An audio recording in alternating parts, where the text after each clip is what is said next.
Good evening, everyone. I declare the meeting open. Thank you for all the members of the public who have turned up tonight. Good to see you.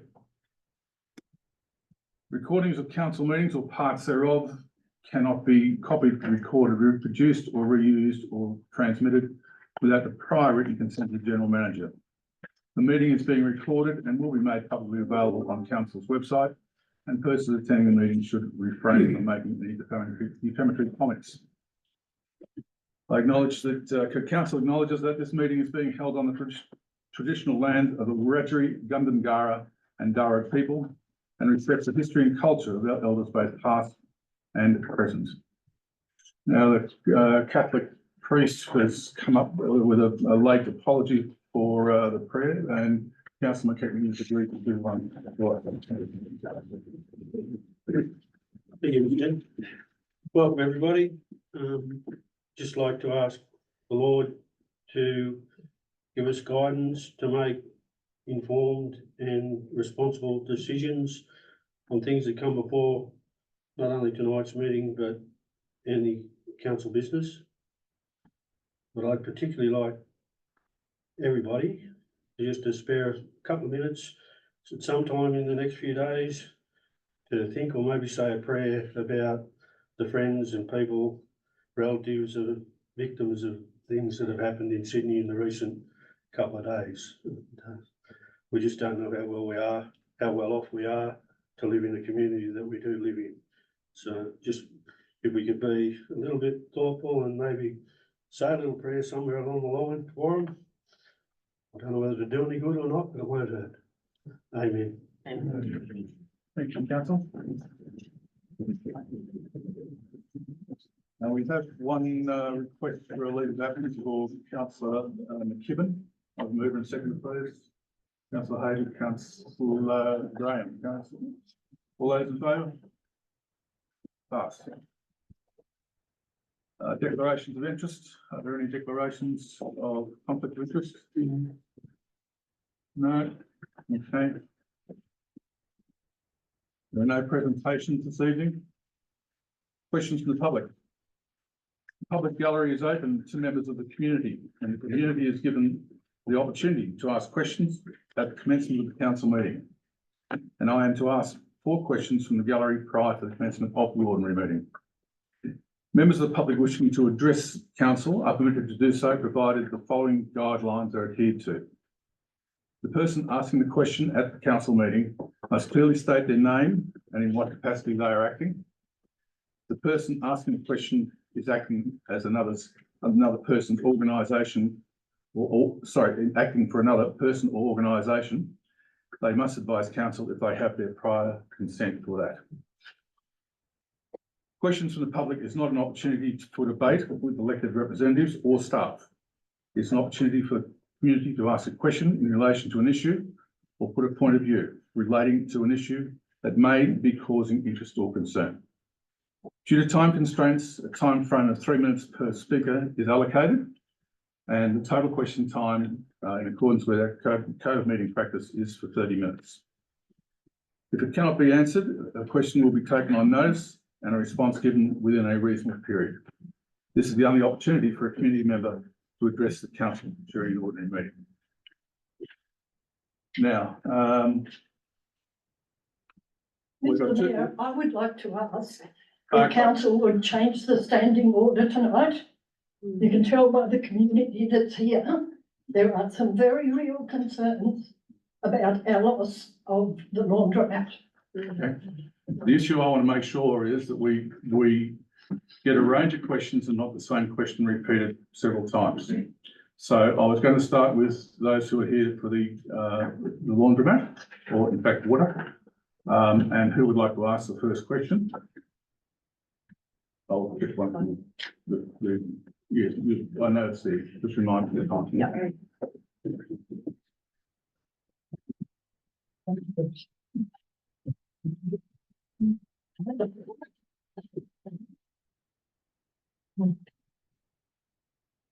I actually have a list of 5 questions. I've actually made a copy for each councillor. If you look to pass those around. You'll note I've made a comment after each question. I don't plan to do that standing here. My name is Marjorie Armstrong.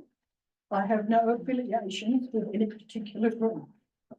I do, however, care a great deal about Oberon. Oberon is my home. I want only the best for Oberon. We in Oberon deserve the best. So question 1, how important is a laundry in Oberon? Does Oberon Council understand how much a professional laundry is needed in Oberon? I should apologise about my voice. I've had a stroke. I'm doing the best I can. Do I wait for an answer or We're going to provide the answers later. later? Yeah, that's okay. Question 2. Does Oberon Council believe they have done everything possible to ensure the water sold to residents and businesses is safe and suitable for most purposes, such as a laundry? Question 3. Does council believe tourism is vital to Oberon? Its success now has been quite remarkable. Should it be the joint responsibility of Oberon Council and those selling the water to Oberon Council to endeavour to remedy the manganese issue, to allow businesses such as a laundry to operate properly? I have a 5th question. Might like to do it later. It doesn't deal with the laundry. Do it now. Council, do it now. I'd like to ask Oberon Council if they're aware of the time it takes after lodging plans for the construction of a house or house and shed through the Oberon Council. Does 5 to 6 months seem correct and acceptable? Good. I'll leave it up to the rest of it.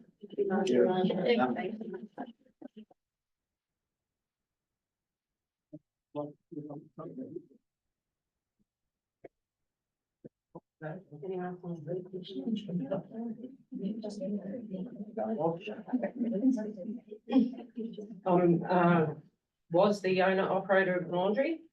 I'm here once again to talk about the water issues, not as a business owner, as that has been forced to be closed, but as Miss Walsh, a disgruntled community member. The Mayor in his radio interview last Wednesday on 2BS stated, please note, 3 to 5 years is accepted practice for the pigging of the lines. I refer to the CWT report 4.9.1, current process. Maintenance of the pipes in the reticulation is currently prioritised for remediation rather than prevention. 2022's pigging of the mains removed black-brown sludge, resulting in improved water quality for around 9 months. 4.9.2, recommended improvements. CWT recommends the development of mains cleaning strategy to be implemented on a regular, ideally yearly basis. This would aid in preventing too much biofilm regrowth in the pipes, resulting in cleaner water for longer. As a short-term strategy, a section of the mains from the water treatment plant to the laundromat and continuing to the east side of town is recommended to be cleaned to minimise potential complaints. Clearflow were engaged by council to come and do pigging October 23, after there were numerous complaints of discoloured water. I know this is fact, as I took the call myself from Clearflow to book the accommodation for their stay, and confirmation message on the 16th of October at 9:01 a.m. I was then called a few days later by Clearflow to say they were cancelling the booking as they were advised by council not to come. In the Mayor's radio interview, he states the pigging isn't a cheap thing and it is a very expensive process. If the money was able to be allocated last October, but wasn't carried out, where was the money allocated to? Testing of the water. In CWT's report, recommendation 7. Also send sample to an external laboratory to test for manganese. Council employees have been going to the laundry pad taking samples of water for some time now. I've witnessed this process. They let the tap run for some time and then take a sample. Over the past few years, I have done my research and the release of dirty water can be spasmodic. In saying that, if you test clean water, you will get good results.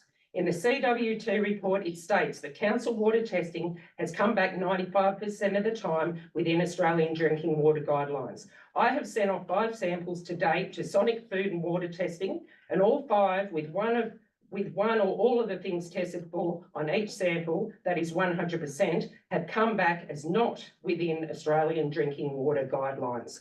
Most recent sample was from the day I closed the laundry pad on the 4th of April 24, and I received the results this morning after requesting they were urgent. I called CWT to confirm how I perceived these results were correct, and they confirmed these were well above Australian drinking water guidelines. We teach our children to save water. Are we now to teach them that they have to run a bubbler at school before they drink out of it and run the tap at home before they drink? I myself have three grandbabies within this community. They rely on our town water for use of drinking and bathing. If nothing else, this ongoing problem needs to be addressed as a matter of urgency to keep our next generation safe and in good health. I have 3 questions. Question 1, this one has been asked previously at council meetings and been put on notice, and to date, I have not received an answer. When will Clearflow be engaged to come back to do the pigging of the pipes? Question 2, where has the money that was allocated to Clearflow for the pigging of the pipes that was cancelled last October gone? Have the council sent off samples for testing to external laboratories? Thank you.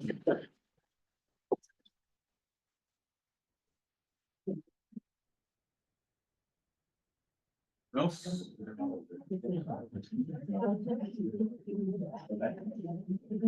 evening, councillors. My name is Billy Walsh. I'm speaking on behalf of Borg Crossmiller. Mum received a letter this morning from me. It's actually Levi Yates.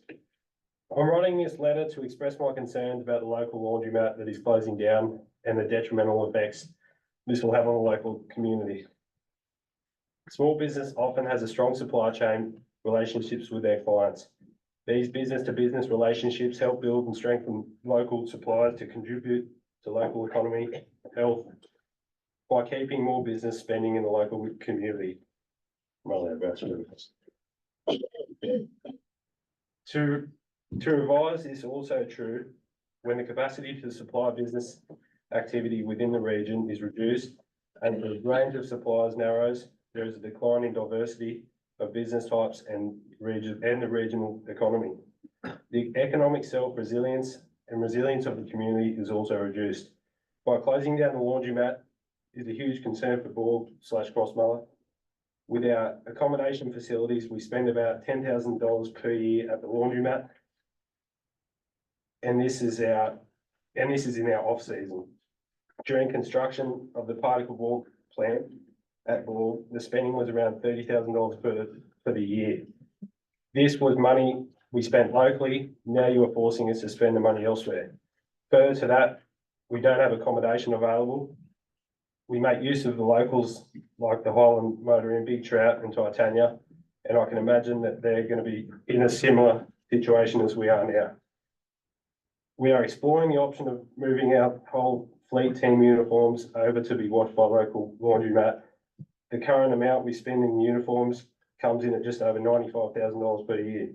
We are really concerned about the closure of the laundromat as this shrinks the services provided locally and substantially. This will have a financial impact on us as a company. This is only how this will impact us as a company and does not even start to explain the impact on the local people of Oberon. I don't know if this situation is salvageable, but for the sake of Oberon community and the council, for the sake of Oberon community, the council needs to help. Yeah. And while I've got 30 seconds left, like leaving the laundromat aside, I bring home my a week old baby not long ago and had to bath him in a You should say, I'm happy to show you the photo, I'll share it, whatever. I shouldn't have to bring a brand new kid home and bath him in brown water, like, I was all right with it, I was like, oh, well, I'll get over it, but I can tell you what, my other half wasn't very happy at all.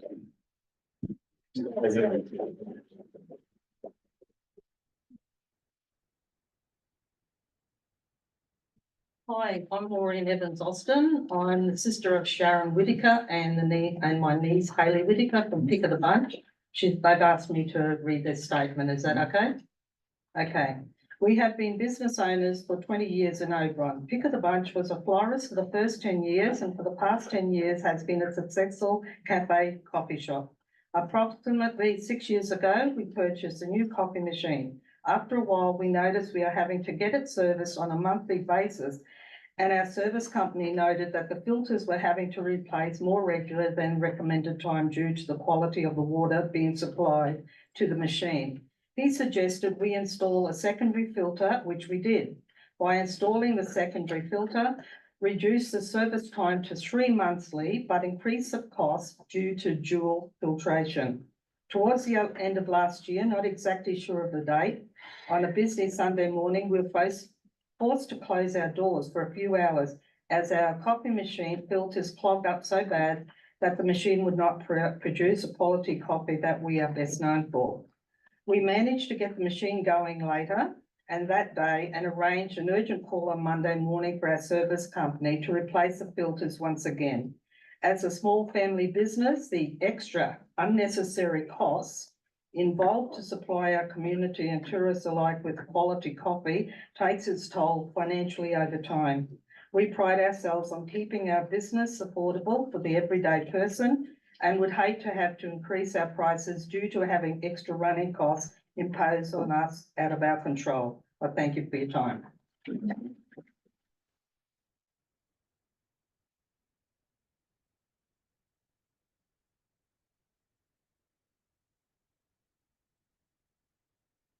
My name is Beverly Ball. I'm just a ratepayer of Oberon. For those of you who don't know me, my family moved to Oberon in the mid-1950s and have been instrumental in many ways to see Oberon grow. My mum and dad owned the Shell garage in the main street, who was the first to bring the NRMA to Oberon and started the Oberon Tyre Service. My dad helped set up the golf course and was a member of Rotary and Masonic Lodge, and 4 out of 5 offspring have had successful businesses and raised our 9 children here. And I have been a ratepayer here for 55 years and have seen a lot of progress. But I have watched helplessly as the laundry saga over the many years it's been developing. I know that Vicky's gone through the proper steps to rectify all of her equipment, to filter everything that she could at her premises, but the water quality was still not good enough. She's complained to council many times as her business floundered. COVID was also hard for all businesses, but the water quality issue has continued. Yes, I know council did the basics and flushed some pipes that may have contributed to the problem, but the problem still persists. The fluoride debacle wasn't just a bee in a bonnet either. The council also did their own research that concluded with the results that fluoride will dislodge the rust and silt in the old pipes and continue to do so until all the pipes are replaced. But no, the council went ahead anyway without releasing the results to the community. A laundry in Oberon may appear to be a small service, but Vicky's numerous clients include many businesses, hospital, nursing home, B&Bs, hotels, motels, cafes, tourists, caravanners, and many aged or disabled residents who can't manage their weekly wash, and ordinary locals who need washing dried when Oberon turns into a weather event.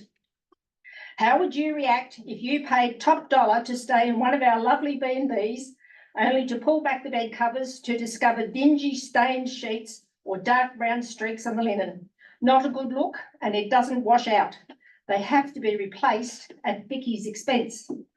It's just not good enough. The laundry pad's town water use of 25,000 litres daily is the second highest usage in Oberon to Borg Manufacturing. If they had a problem so bad that it affected their business to drastic measure, it most certainly would have been rectified pronto. A temporary fix could be separate water pipe from the holding tank at the top end of Ross Street, past the golf course, straight down the laundry pad. It would suffice while you replace all the town pipes at your leisure. The complaining residents are genuine with problems that are basically brushed off. We all want Oberon to prosper, so please listen, research thoroughly and be more proactive for the people of Oberon who voted you in to act on our behalf.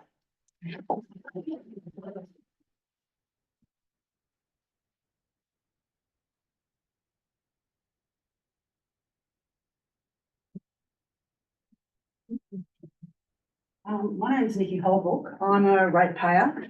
I do live out at Porters Retreat. We are on rainwater only. I am here to talk about the impact specifically of the water in this town on, for me personally, we had a stepdaughter. One of the reasons she chose to move to Bathurst was because of the water. She didn't want her kids drinking it. She didn't want to have to be sticking filters on things. Why should she?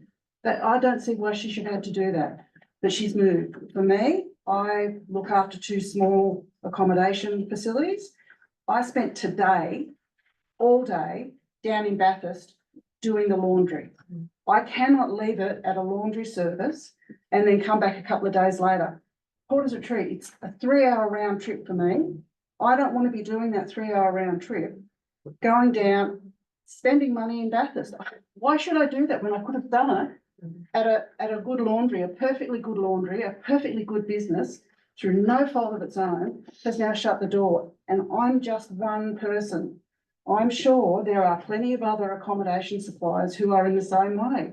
My accommodation supplier has just spent thousands of dollars on brand new sheets, and yes, it might seem petty, they're the most beautiful natural linen sheets. There is no way on God's earth they want those ruined by the dirty water here in Oberon. They provide business. It's going to make people think, oh, gee, if I'm going to sell my business, is that business less saleable because they've got they've got a laundry pad, they've got no way to wash the linen? Is that going to mean someone who's thinking of coming to Oberon to set up a business, to bring business here? Are they going to go, oh, you know, that's a bit too hard now. That's going to be too hard. We haven't got a decent service. For me, the driving, we've got the Oberon Wind Tower coming up. Maybe am I going to be still driving down that road when it gets redone? I don't know. But for me, I want you people, you councillors who we vote in, to think about the impact your non-responses to disgruntled ratepayers. I mean, ridiculous. Doesn't matter if the board was doing it, I'm sure you'd jump to it. But I want you to think about and ask yourself, what are you going to do to help little people like me? I'm just a disgruntled ratepayer, but help me. I pay my rates. I pay them on time. I do what I'm supposed to do. You people need to do that now too.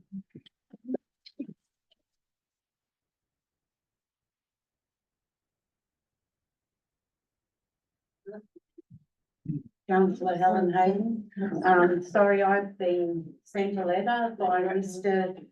John Giblin, who couldn't be here today. He's down in Sydney, so he's asked me to read his letter out. This letter is not a view of council's, this is John's view. The letter's titled Washed Up. Sadly, the Oberon laundry pad is closed. Many businesses and tradespeople are affected by this arrangement.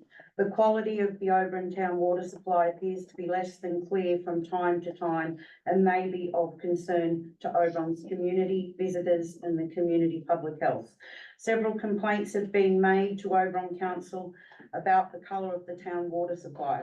Private installation of decontaminating filtration systems to clarify the water for clothes washing has failed. Frustration with the instability to maintain white laundry items in a white state due to grey coloured water supply has led to the laundry closure. Apparently, an independent assessment of the Oberon town water supply has been commissioned by the Oberon Council, which is noteworthy. A summary report will most probably give direction towards a swift remedy for this potentially contaminated town water issue. Oberon Council fought successfully against amalgamation with neighbouring councils a few years ago and masterfully won to maintain its autonomy as Oberon Council. Hopefully this autonomy is valued by the residents of Oberon, and the existing council will be tenacious in dealing with this town water issue for those in the Oberon district. At this stage, production of a simply one-page colour pamphlet could be in order notifying that any water discoloration is inherent to the district water mineral composition, as in other regions such as Yass, Byron Bay, Armidale and other areas.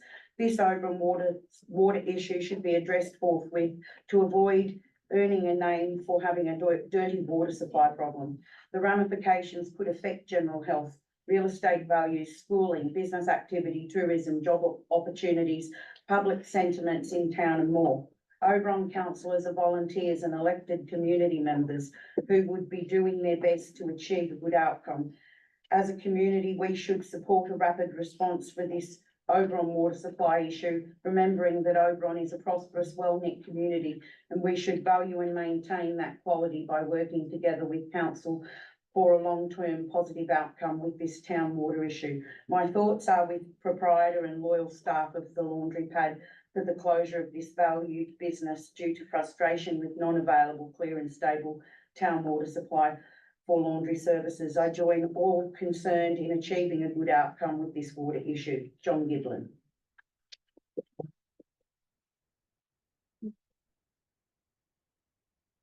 Hi, can I just do it from here, so I don't. Yeah, get- that's fine. No, you're right. I'm Melissa Jones, I'm a ratepayer too, of course, some of you already know me, I've been here before.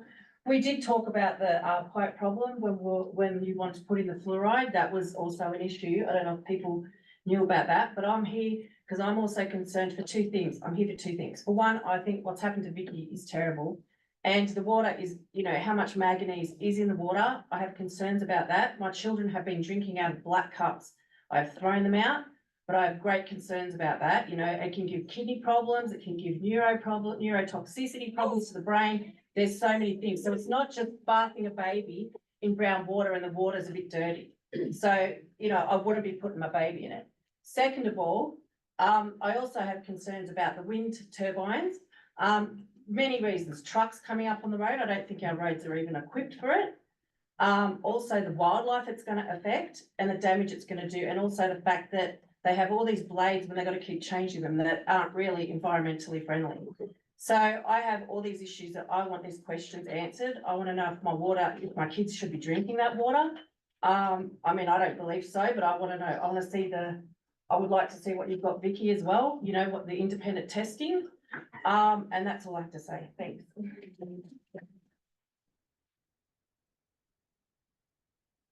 Hi, I'm Lynn Tiernan. I'm a ratepayer and I want to talk about my teeth. So what's happened is I moved to the district 8 years ago, and I moved to Oberon 2 years ago.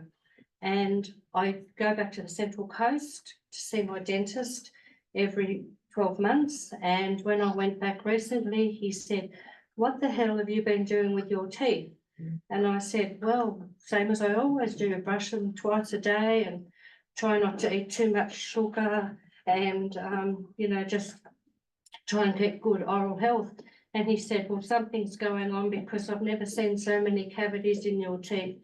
And I've been seeing this dentist for 15 years. And so I can only attribute that to the water. So maybe it's the fluoride chewing up the enamel on my teeth, but I'd like to hear from anyone else that's had teeth problems due to the water in Oberon. Thank you.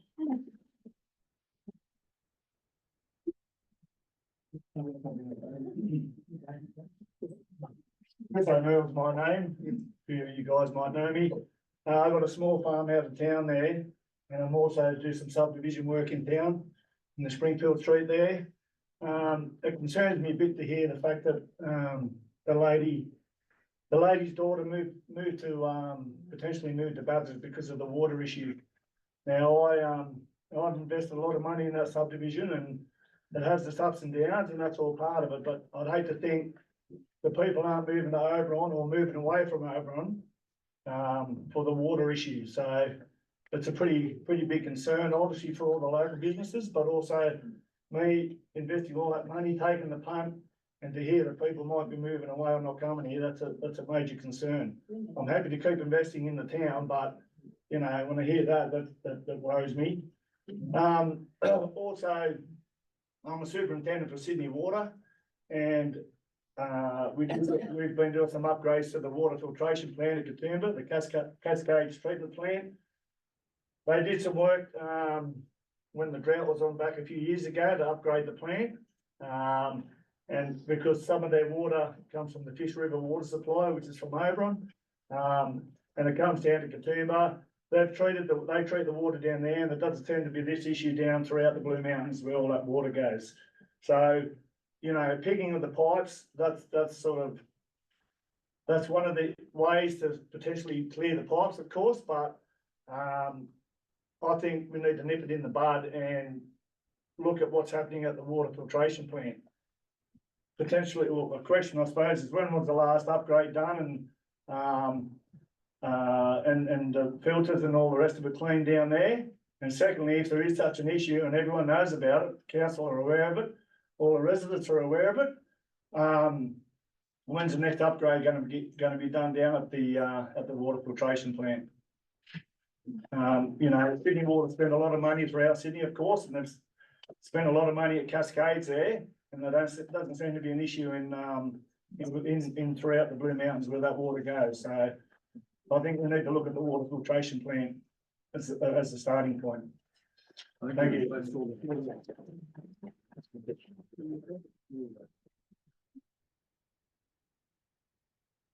Any more? Can I just speak on that as well? Mhm. So my name's Jane Ryan. I'm mother of 3 small children, the oldest being 3 and the youngest being 4 weeks old. I'm also a qualified medical practitioner training in the region to finish my general practiceship. So I'm well aware of the health implications of high manganese in the water. That, you know, we're all drinking, especially because, you know, we don't have filters on our systems yet. Like we're having to now buy bottled water. Can you just hold up those onesies that are 2 weeks old? Like, I don't put her in that anymore, because that's a disgrace. That's a 2-week-old onesie as well as the face washes and other things. And quite frankly, it's just not good enough.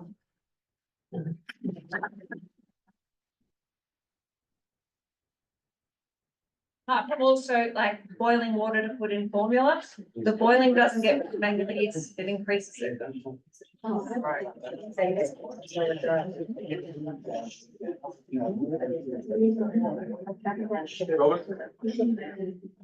Robin Wise, Middle Virgin, and Rose Taylor, Rose Ron. Mike, it's a comment, really. I've been here for over 20 years. And before fluoride, the water was crisp and clean. And I know people who came to Oberon for the water because it was sweet and it was fresh. And since we've had fluoride in our water, we've had nothing but trouble. That's all I want to say.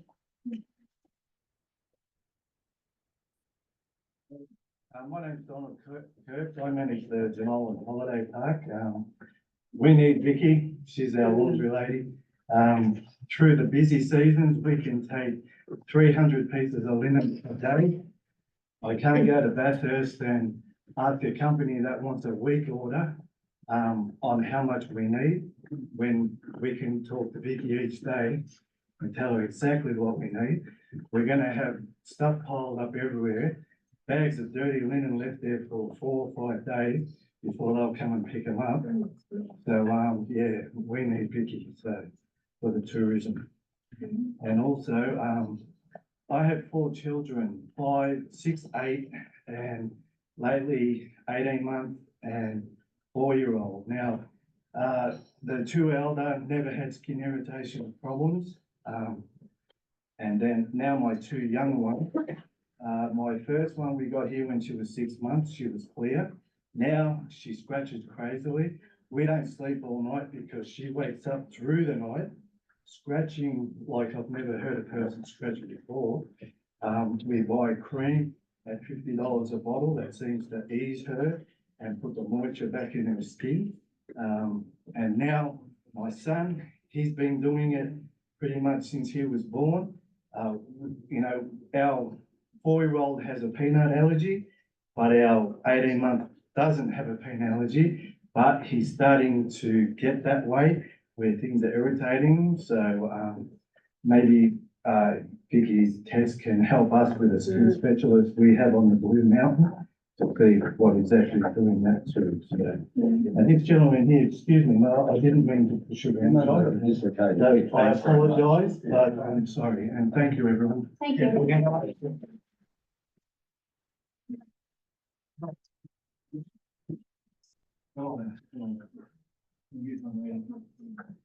My name is Kieran Lawless. I came to Oberon about 9 years ago. I'm an ex-plumber.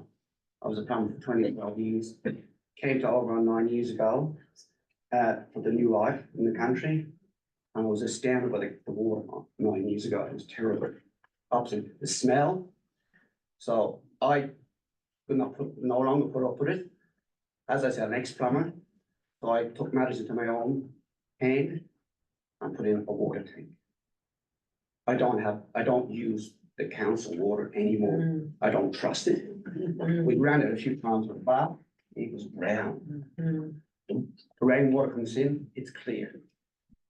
I mean, that's my opinion. Not everybody else here can do that. But I had the know-how to do it and I did it. And we live in town. We live in town and we're on tank water in town. Crazy. And when we, on time by time, we have to go back onto the council because the tanks run down. The smell, the difference between the tank and the smell of chlorine in the water and the color. So you got to do something about it. Thank you.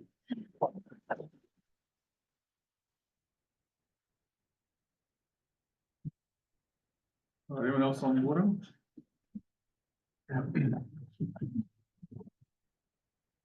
My name's Michael Cantanis. I'm a ratepayer and born and raised in Oberon. I just want to know that, is there any scientific evidence that will point fluoride causing this issue? Because it seems to me there's a correlation between the fluoridation of Oberon and these water issues.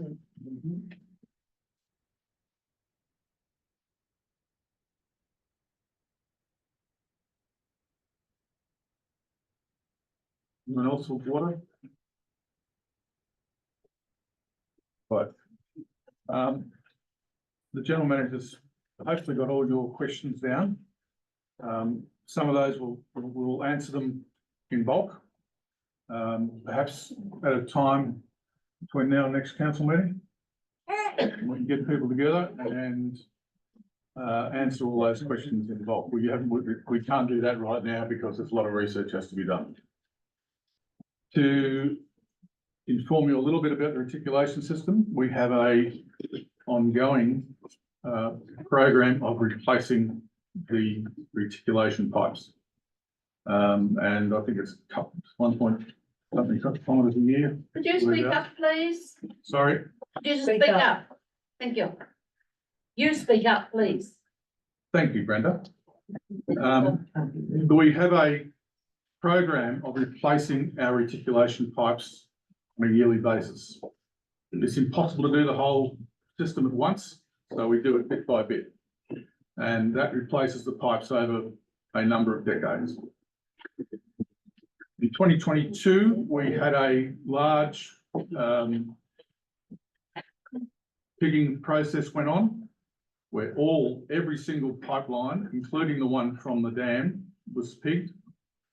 Some of them 2 or 3 times, and the water quality was fine after it. When we started getting complaints from the laundry pad about the water, we initially thought, well, we need to get a technical company in to tell us what's going on. And a person took that to mean get the clear flow back, and that was why that happened with what you described. We were actually after a technical expert, and that's why CWT was engaged. Now, it was commissioned by us, and they started work in mid-November last year, and as a result of those complaints. The statistics indicate that the water produced by the water treatment plant is within the Australian drinking water guidelines. And the tests are taken at the raw water stage to show what the water's like. They're taken at the exit from the water treatment plant. They're taken at Apex Park. They're taken outside the laundry pad, and they're taken at Columbia. So it's a variety of places within the chain of water reticulation.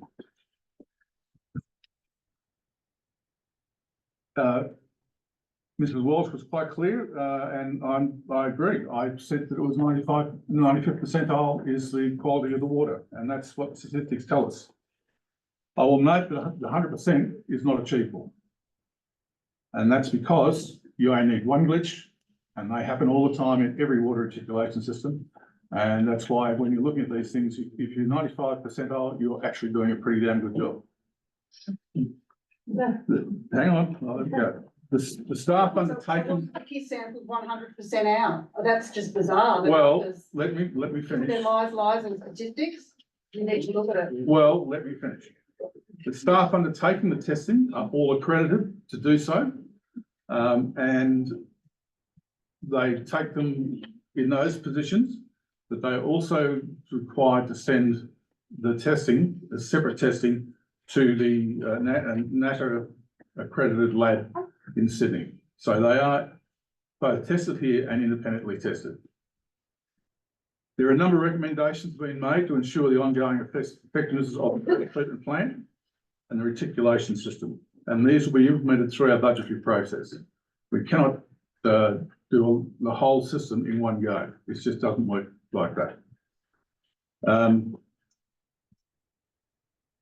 To answer one question that was asked, we replaced all the filters on the water treatment plant last year.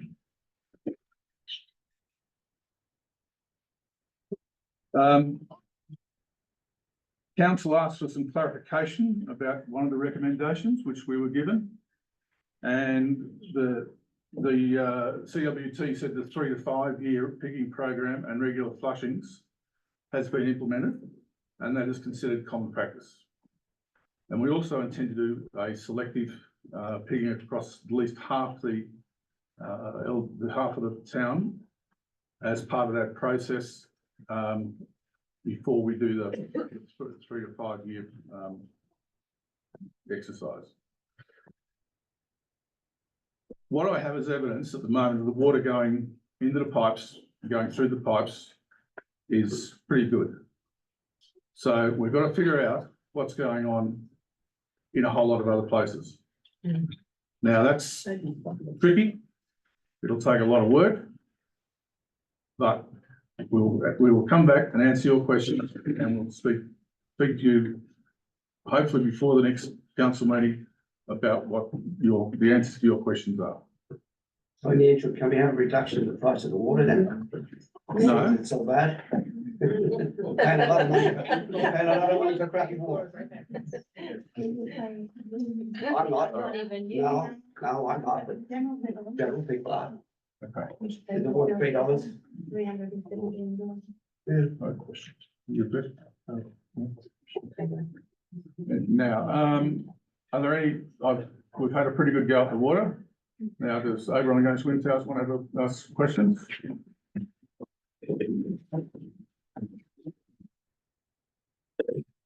Good evening, Mr. Mayor and councillors. My name's Robert Snotch, president of Oberon Against Wind Towers. I just need to start. I just feel compelled to say a few words to Vicky, the laundry owner here, or the business that has failed. I empathise and sympathise with you. I think you're a great loss to this community. Without sounding melodramatic, I think it's like losing a member of the family, and the community is going to really suffer. And what I want to say is this is Australia. We're in the 21st century. We're a first world country, not a third world country. It's not acceptable that we've got water quality issues in this country. You know, so again, I empathise and I sympathise with you.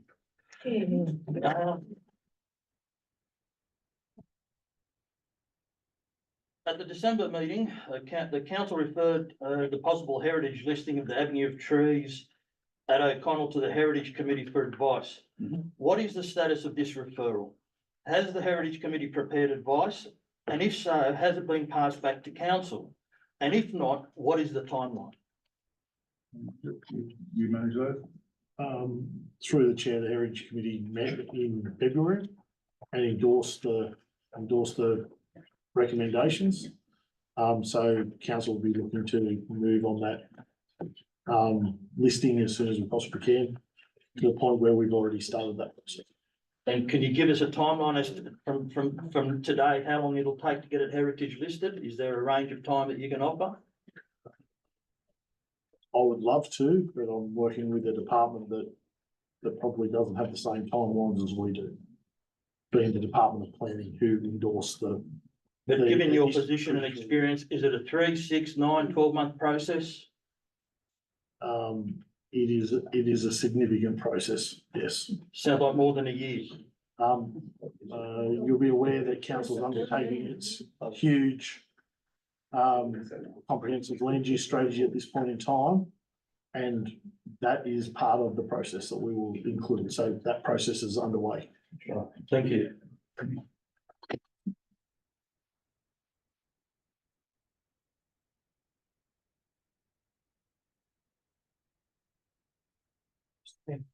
Frank O'Connor, resident of Oberon, Beaconsfield Road, also treasurer of Oberon against Windhouse. Very sad, very sad night. Since we've moved here, Vicky would have to be the best businesswoman I've come across. She's helped. She goes out of her way to help everyone.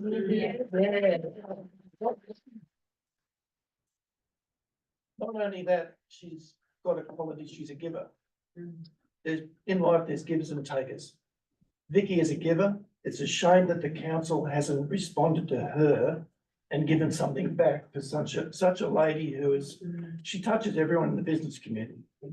So I'm very sad, and thanks for everything, Vicky. I've got a question regarding the heritage trees. Can the council guarantee that they will not allow the avenue of trees at O'Connell to be trimmed, pruned, or removed to enable the passage of trucks carrying giant wind towers? Can that be guaranteed? We have gone through the process of setting the heritage listing in train. It will be complicated by the fact that council does not own the road reserve. That is owned by Transport for New South Wales. However, this morning we had a meeting with the Minister for Regional Roads and Transport, and she had Alyssa Lund with her, who is the person responsible for Transport for New South Wales and from this side of the Blue Mountains. As he said, we have worked together to make sure that those trees have been protected through a number of years. He's on side, I believe, and I think that the heritage listing, if it's possible, because sometimes these things are not. It's not our heritage listing. It's state government's heritage listing. It's not under this council. No. We have a urban conservation area which encompasses the O'Connell area, and that provides a level of protection. Yes. And we were part of that, I believe, in how long ago? In 2013, when that was created. But a heritage listing per se, like the Lindell Green building. All the buildings in town, they're heritage listed. They're not state, they're just council That's heritage. fine. Yeah, but if you want a state heritage listing, it's a process that is about the planning department of. Can we first then listed as a council heritage item? Is that what we're doing, or are we going to the state level? It's on a state road, so it's owned by state government. And the urban conservation zone is a level of protection to do that. Getting a heritage listing on trees on a state highway or a state road, I don't know how complex that's going to be. It's an Anzac Memorial though, sorry to interrupt. It's an Anzac Memorial. It's not an avenue of trees. It's an Anzac Memorial. So use the correct term. Have you asked the RSL to support you in this submission? Not yet. It might be advisable because that would be the body that would give it the most oomph, I think. It'll have a bearing on it, but we're trying to figure out what the process of this is, because it's a complex process. Right, but we'll be doing everything we can to have protection for those trees. My second question is, has any councillors, the mayor, held discussions with State Forestry, GPGP, or all the state roads regarding the Anzac tree since the December council meeting? No, I certainly haven't. The only conversations I've had, we have had we were asked by GPG to, they wanted to meet with council That's about that. that's to let everyone know, that's the company that who's proposing to develop the wind towers at Paling Yards. Yeah, so they sent an email to say they wanted an urgent meeting. Urgently. Like they sent it on Thursday afternoon before Easter and they wanted it next week. And it was about, they wanted to do it with council. I decided that was not appropriate. If they want to do a meeting, it should be done with the community. And we've had form with GPG back in 2021, I think it was, and they are not a community focused organisation. Thank you.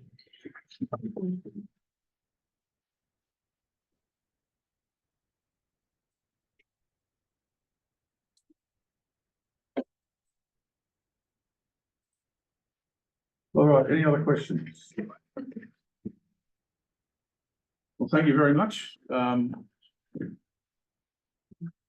was taken by the number, the support that he's got, and so it should be. But this is, the water problems are difficult, they take time.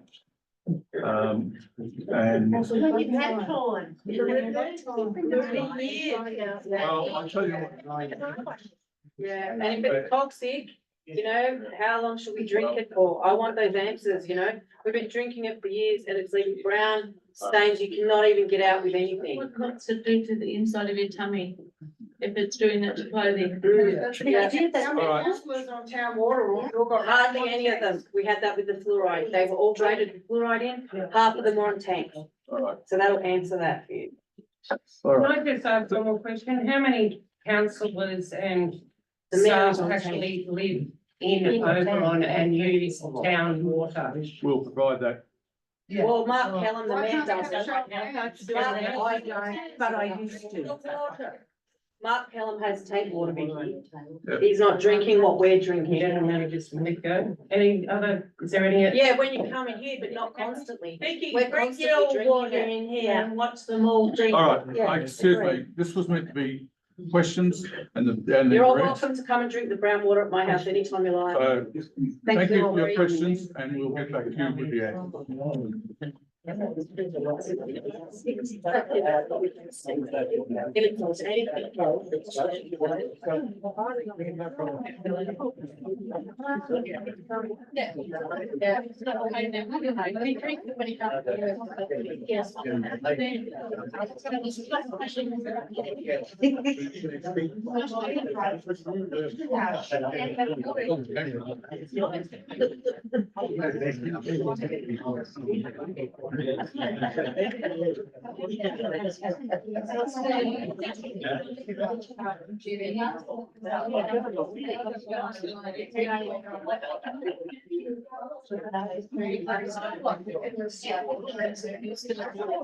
Still washing.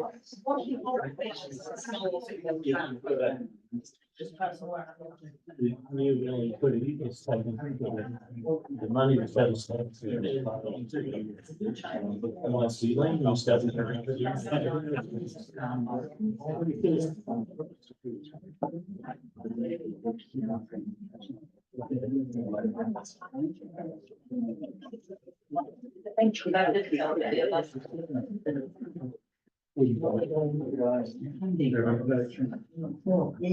Okay.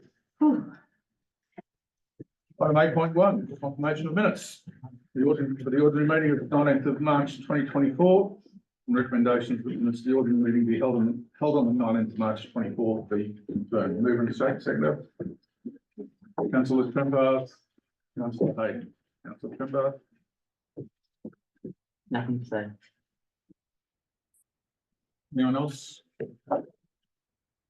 So we're doing the confirmation of last minute? Yes. Last meeting, yep. I just had one comment on It's on page 7 of 24 relating to notices of promotion at the bottom of the page.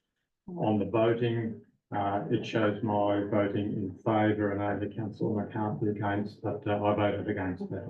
Okay, we'll have that amended for the signed copies. Anyone else? All those in favour? Ms. Passed.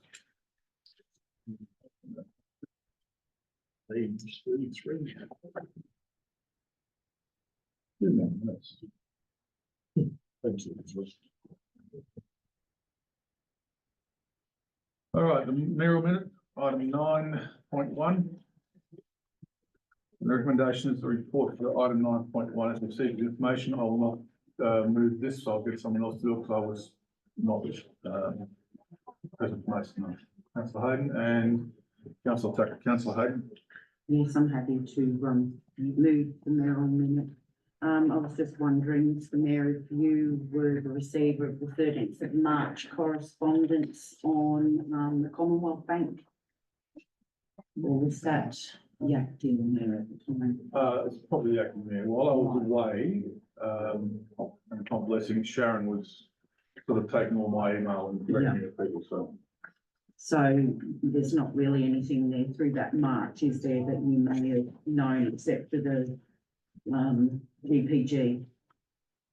Yeah, and that was right before Easter. Yeah, on the 9th of April, so that's only the other day, I just wanted some clarification around what NGA stands for. NGA. NGA. In what context? Well, in your 9th of April. NGA 2024 registration brochure. Oh, National Government Association.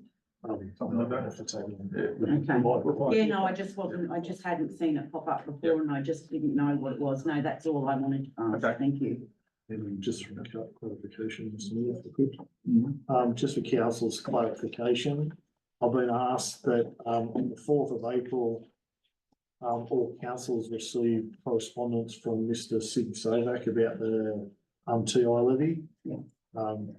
We missed that as part of the mayor's correspondence. The reason why we had missed it is because I went to all councils. Got given an indication to Mr. Sovak that I'd make the comment. I would include it in the mayoral minute, and that's what I'm doing. Okay. All right, anyone else? I'm happy to second it, nothing to add. All right, motion, all those in favour? Motion is passed. All right, item 10.1, notice of motion, return and earn facility. And the motion is that council one, investigate the installation of return and earn facility for the Oberon community to utilise. And 2, a report be provided by Oberon Council's May ordinary meeting that will provide information around the following: costs, requirements, accessible locations, responsibility factors for council and contractors, and any other required information as suggested by technical services. Councillor Hayden, you're moving. Is there a seconder? Councillor Carpenter. Councillor Hayden. Yes, thank you, Mr. Mayor. The return and earn has been a high topic on a lot of the community's conversations of late. I know that it's been noted in the general manager's report about sergeants also being an agent, however, they're not open during a lot of period of time, especially during night times or some days over weekends. However, it's been over 300 people that I've spoken to in the past couple of years around this issue. And that's quite an extensive amount of people that are interested in having a return and earn facility. This is part of a requirement down the track, a way of the community being able to recycle their glass bottles, plastic bottles and cans, and also get some money back, and a way of keeping our tip a little bit clear of some of those items as well. If the community has a facility where they can take these items at any time, day or night. So I have had a look at the TOMRA site. TOMRA generally pays to put some of these machines out. And one of the suggested locations that had been mentioned to me, as well as I've mentioned to the general manager, is around where the old recycling site used to be. where the ball is and the dump point, which is an accessible, safe location, where children can ride a bike or anyone can access within walking distance of town. So with that, that's the reason I've put this motion forward. Thank you. Councillor Carthy. I'm supporting this in respect that we've had a promise from a return and earn in Bathurst that they come out on a Thursday. That never happened. The one highlighted by the general manager's report is that facility is not open on the Saturday. And I've been also told that some of the product that is presented there is refused by the operator. So I think the main part is in stage one, investigate. So investigate a site. My preference would be to have it out the tip, assuming we've got the power on. But anyway, it's just to be an investigation. Councillor Grant. Thank you, Mr Mayor. I don't know how usual it is for councils to run the return and earn, but I know a lot of private operators run them. And the ones that I'm familiar with are at golf clubs. And I think the Oberon Golf Club could be quite a good site for it, rather than the council having to look after it. So that's definitely a possibility. Councillor Turnbull. I support what councillor Graham said, so it's not a council-run return and earn. I don't think council should get involved in a commercial operation. There's a couple of issues with having a return and earn. It doesn't actually give you cash, so it's going to need a partner. So who would be the partner in town we're going to use? Because, it can't be just more goods, like in Bathurst, it's like Coles and Woolworths, and you can get your cash, or you can get a voucher, or you can do whatever. So we've got a problem there straight away. We also have a business in town that does do this, and everyone's talking about their hours. Well, I've done some research into Bathurst, all not council run. Their hours are, the Bathurst return and earn in Service New South Wales is 7 till 10, not 24/7. The return and earn in Upfold Street is staffed and it's 7 to 2 Monday to Friday, 8 to 12 on a Saturday, and it's closed on Sunday. And the op shop in Kelso is automated, but it's only 7 till 10 Monday to Sunday. So there's no such thing as a 24/7 return and earn in Tomra, by the sounds of it. We don't have, like I said, any partner that would be involved. So this is starting to be a business that all of a sudden that the council's involved in. We do collect. We already collect at the tip. You can go and drop anything you want there. But I think a facility such as the golf course or another business in town, perhaps getting involved, but you are actually impacting a current business. And have sergeants been approached to see if there's any issue? Has anyone complained about sergeants, how they run the service that they provide? Because they're only not open on a Saturday. They're open every day and they're in town. So I'm not sure why we need another one and why it needs to be run by council. And the other thing is the location in North Street. Those bins were taken away, the recycle bins were taken away from North Street because it was a dumping site for lots of things. And return and earn venues are also known to attract other materials that people don't want. They scatter it around, they know someone's going to come collect it, and they just leave it there. So the only ideal location would be the tip, and that would mean it's restricted in hours. It's much better to be together with an existing business and they get the benefits of running it, but not the council. So that's why I'd speak against. Councillor Tucker. Thank you, Mr Mayor. Yes, I note the potential problems with a facility like this, but also noting that this is not a decision whether we're going to do it. It is just to investigate, and presumably all those issues would be covered in the report. So I'm happy enough for an investigation and a report. My only query is in number 2, where it requests a report back to the main meeting. That's a fairly short timescale, given there's a fair bit involved in this, and I'm just wondering if that is, reasonably achievable, or should we remove the word may to allow more time if it turns out to be required. Through the chair, it's a very short period of time to get a report of that nature. All right, can I propose an amendment, just saying a report be provided? But remove the words to Oberon Council's May ordinary meeting. Move and second, Abby? No. No, okay, well, Well, I'll move an amendment and put to the second for that. okay, proposing an amendment, Yes, that I'm moving an amendment. all right, and that you give that to Hannah? Yes, so that amendment would remove the words Oberon Council's May ordinary meeting. Yeah, and the word two. So it would simply read a report be provided that will provide information around the following. Do I have a second for that? You seconding that? No, I have a question. Is there a seconder? The amendment lapses? Okay. So because of now going through the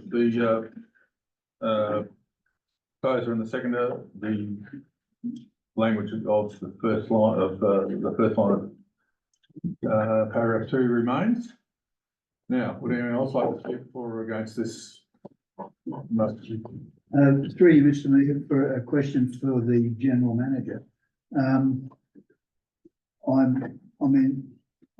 aware that investigating is a reasonably innocuous request.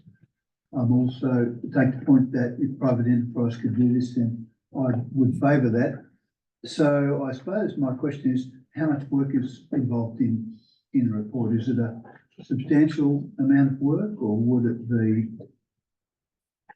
Through the chair, the report highlights, the notice of motion highlights a number of things that staff are requested to provide a report on. I can provide a report on one location or 50 locations.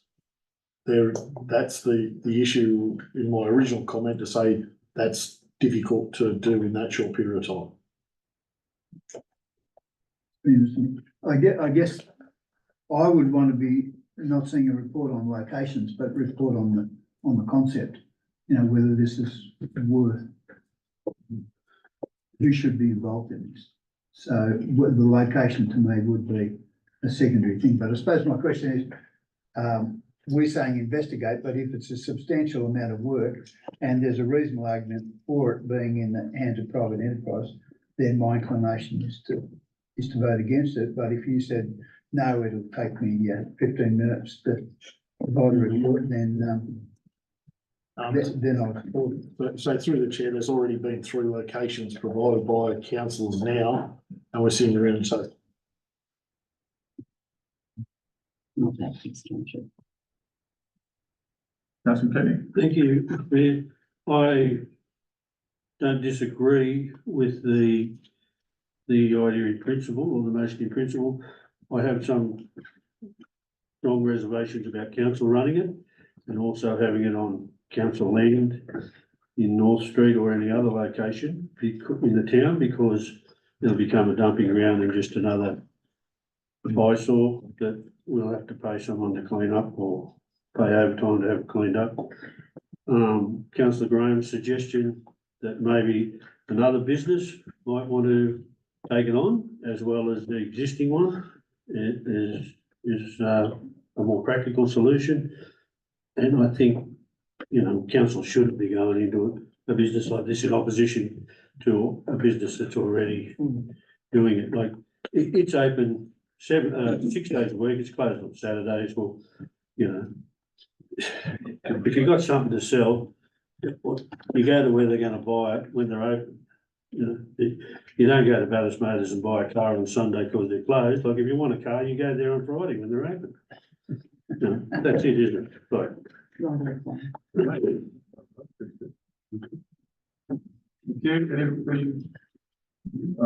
right, look, I understand why Councillor Hayden has put this up, but I don't think it's something the council should be doing. I think it's something that the business is already doing, and I don't want to involve us trying to take over from another business. It's just, it's not a good look and I don't think it's appropriate. Okay, right of reply. I just wanted to, and I'll speak on this as a right of reply, just to get some clarification out there to councillors who don't understand how TOMRA operates. TOMRA, Oberon Council wouldn't be operating the facility at all. Oberon Council would be supplying a location for the facility. TOMRA would pay Oberon Council a fee to put one of their facilities on our land. They then come to the facility, they remove the cans that are in it, etc. Oberon Council don't do that. That's how the facilities operate elsewhere. That's the information that I gained off TOMRA yesterday in my 10-minute phone call.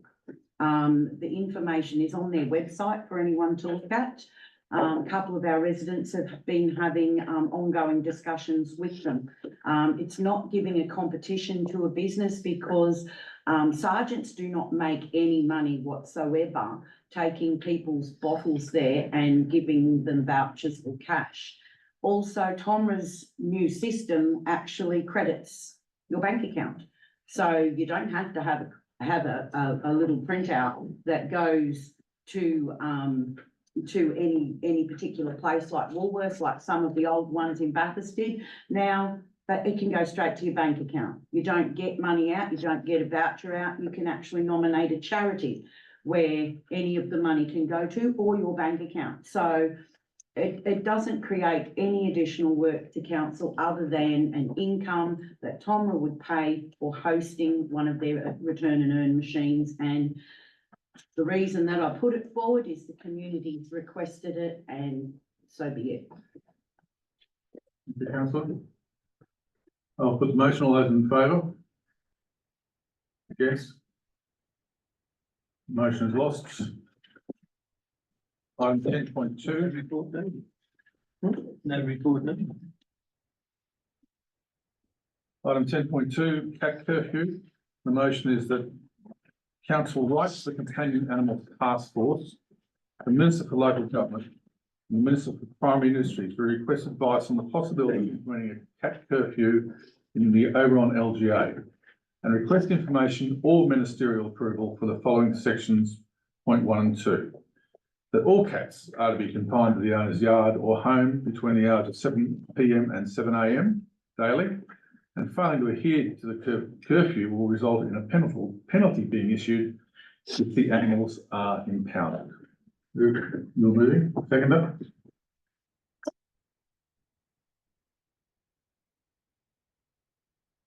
The lack of a seconder, the motion lapses.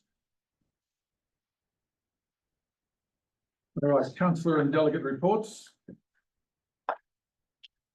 Summary of the recommendations that the council receive and note the delegates report for the 14th of February 2024 Oberon Business and Tourism Association Annual General Meeting. Councillor Hayden. Councillor Tucker. Councillor Hayden. Yes,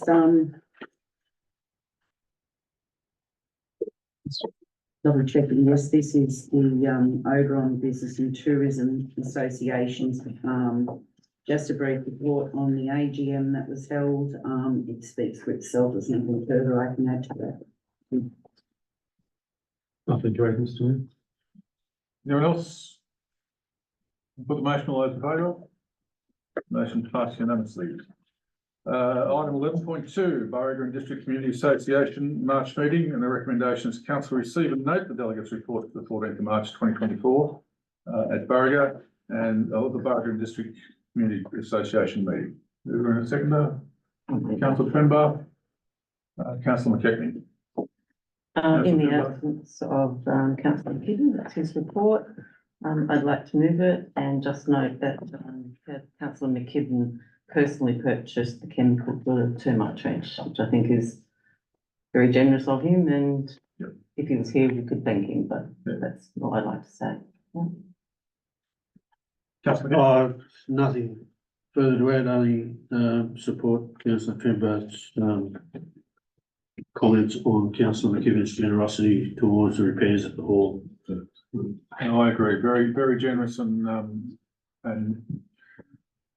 a very Good thing to do for his community. Yeah.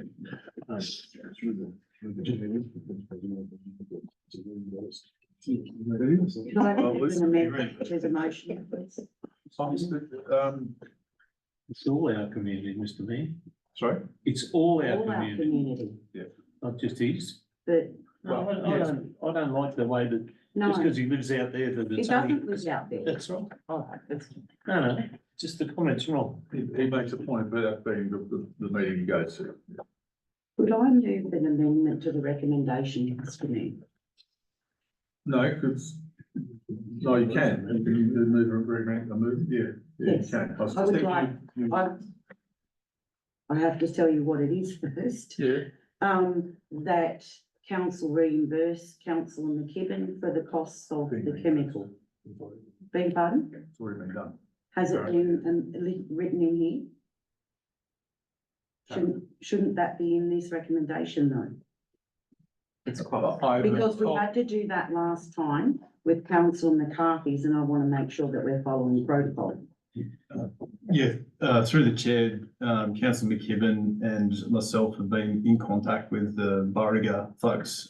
So we knew about this purchase, so we did the reimbursement as per some concreting that we are paying on their behalf through the village fund, so you have done that reimbursement. Yeah. Just a clarification, then, Mr. Mayor, if we reimburse this, the hall's not under our jurisdiction. I'm sorry? The hall's not under our jurisdiction. It's owned by the Barrier and District Community Association. Isn't it? Yeah, through the chair, this has come from the village fund that they've Okay. earmarked for the hall restoration. Okay, fair enough. Councillor Patrick? Thank you, Mr. Mayor. Just a question about Buckborough Cemetery, which is halfway down page 41. As far as I know, that's a private cemetery on private land. Are we maintaining it? No. Through the chair, no, we don't. The issue is around access. And the access is via a right carriageway over private land. It says about access. Yeah, it's access to the cemetery for maintenance purposes, but it's not for us to do the maintenance. No. Okay, that's all I know. Anyone else? I'll put the motion, all those in favour? Pass. Black Springs Community Association March meeting. Recommendations of council receiving note, the delegates report for the 14th March 2024 Beauregard and District Community, Black Springs and District Community Association. Councillor Hagan and Councillor Trembath. Councillor Hagan. Yes, this is just my monthly report around the BSCA. Notes in there that the President Leon Dwyer wasn't in attendance that night and John Cavill, who has been elected as a public officer, held the chair for the evening. The report basically speaks for itself and I don't think I need to add anything further. Thank you. Thank you. Councillor Trembath. No, I've got nothing to add, thank you. Anyone else got anything to add? I'll put the motion, all those in favour? Passed. Item 11.4, the Arts Council March meetings. Recommendations, council receive the report as information. Councillor Graham, Councillor Trembath, Councillor Graham. Move the recommendation that we accept the report. I've just listed the major points, which aren't all that major. That we're starting this art exhibition down in Parliament House in August. But the most important one probably is the 50th year anniversary of Arts Out West. So that's a fairly major milestone, I think. And you've both been invited to it, according to these minutes. I have sent my apologies already. I'm not doing much travelling for the next 3 months. It's fine, it's on the 1st of June.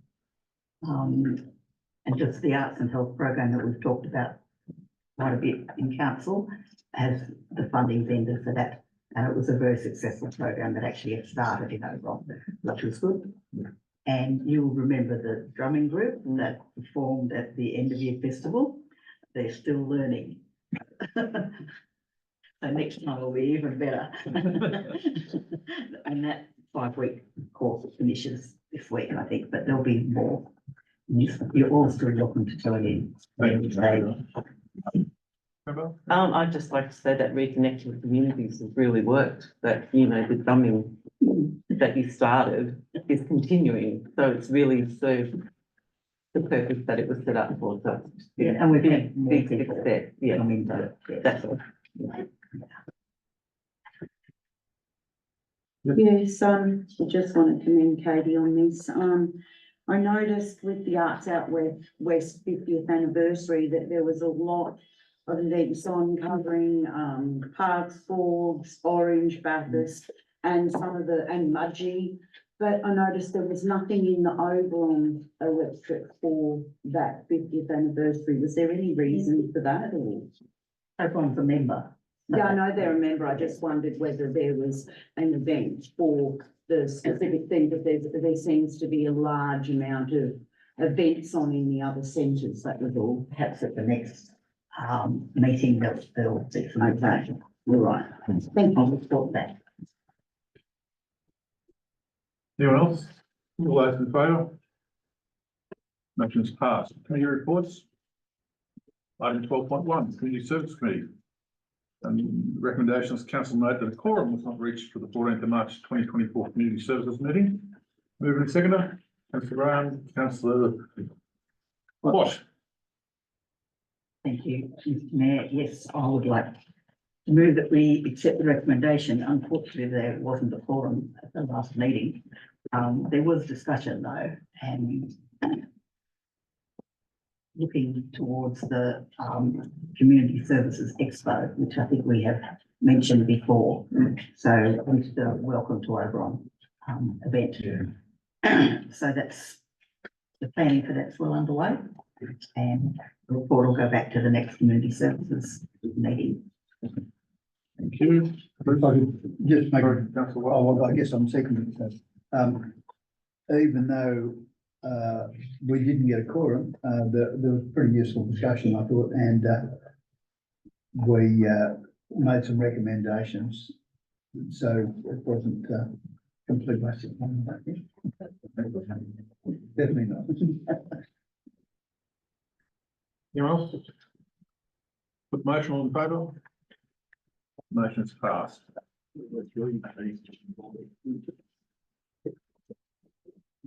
Sorry? 12.2 is what we're up to. Item 12.2, Audit Risk and Improvement Committee meeting of the 14th of March 2024. Recommendations that council endorse the updated Audit Risk and Improvement Committee terms of reference and note the new membership requirements. Endorse the proposed internal audit charter and note the internal audit arrangements. And item 3, receive and note the minutes of the Audit Risk and Improvement Committee held on 14th of March 2024. Moving to seconder, Councillor Tucker. Councillor Tremblay. Councillor Tucker. Thank you, Mr. Mayor. I thought I'd better move it because you went there and Councillor McKibben isn't there this evening. I actually thought it was a reasonably good meeting. But I hope there's no questions because I would struggle to answer them. We've got Matt. The only thing I might mention, and I think it came up at last month's meeting as well, was the new membership requirements. So within the next couple of months, we are going to have to review who is going to attend, and it won't be as a voting member in any case. And that was all. Thank you. Councillor Tremblay. Yes, I had no question. I read it and looked like a good direction that we're going in, and I just wondered, is this an opportunity to comment on the terms of reference? In particular, it currently says one councillor cannot be the mayor. Is that an opportunity to have that changed to the deputy mayor? I think Or just we noted? can, but it's like all these positions, if someone who want to do it will put their hand up.